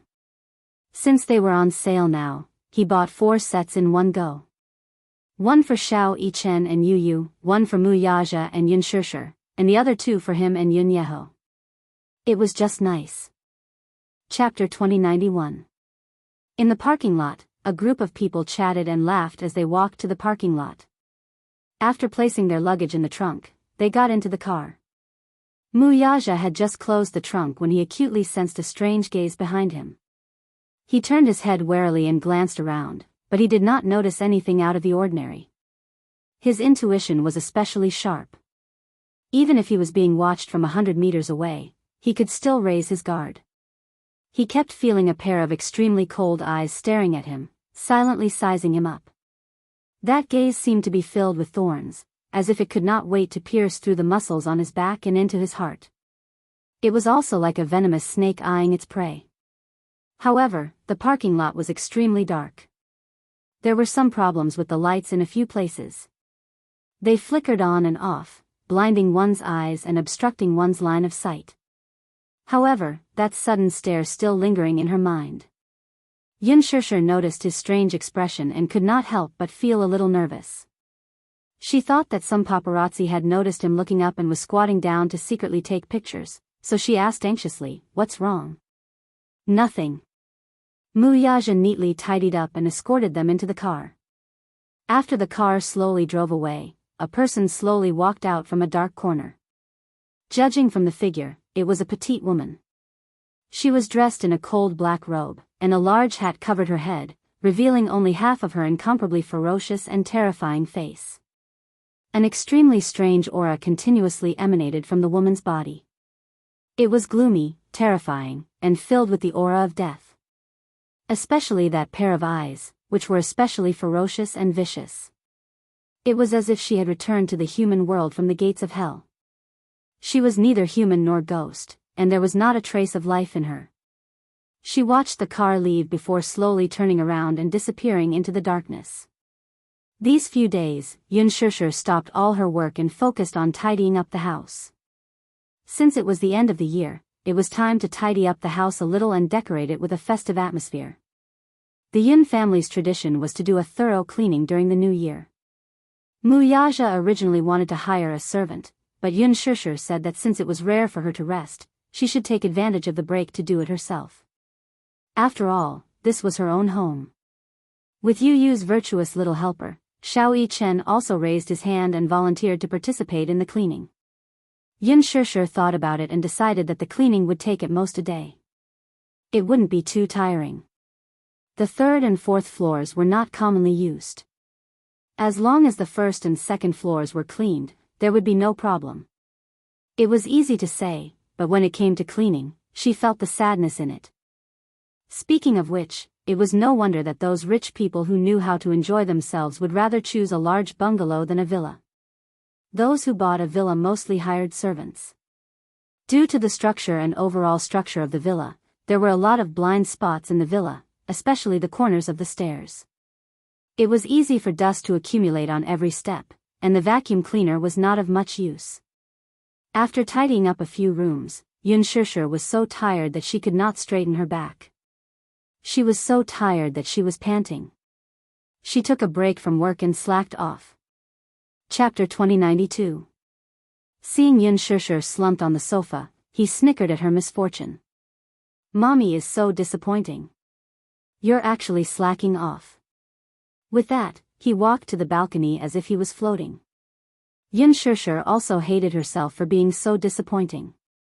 She looked at the diligent little fella and saw that he had been busy all this time. He didn't even have time to catch his breath, but he didn't look tired either. On the other hand, Xianxia saw that Xianxia was slumped on the sofa and also collapsed into a ball. Mommy, I can't take it anymore. I'm so tired. Xianxia was listless. He never did housework. Usually, he would follow behind Yu and help out a little, but it was only light chores. Yu rarely assigned him heavy tasks. When the cleaning started, the three of them sat down seriously, assigned tasks, and divided the responsibilities. Xianxia was in charge of collecting and dusting, Xianxia was in charge of cleaning the windows, and Yu was in charge of washing the clothes and mopping the floor. At first, Xianxia was full of confidence. Wasn't it just cleaning windows?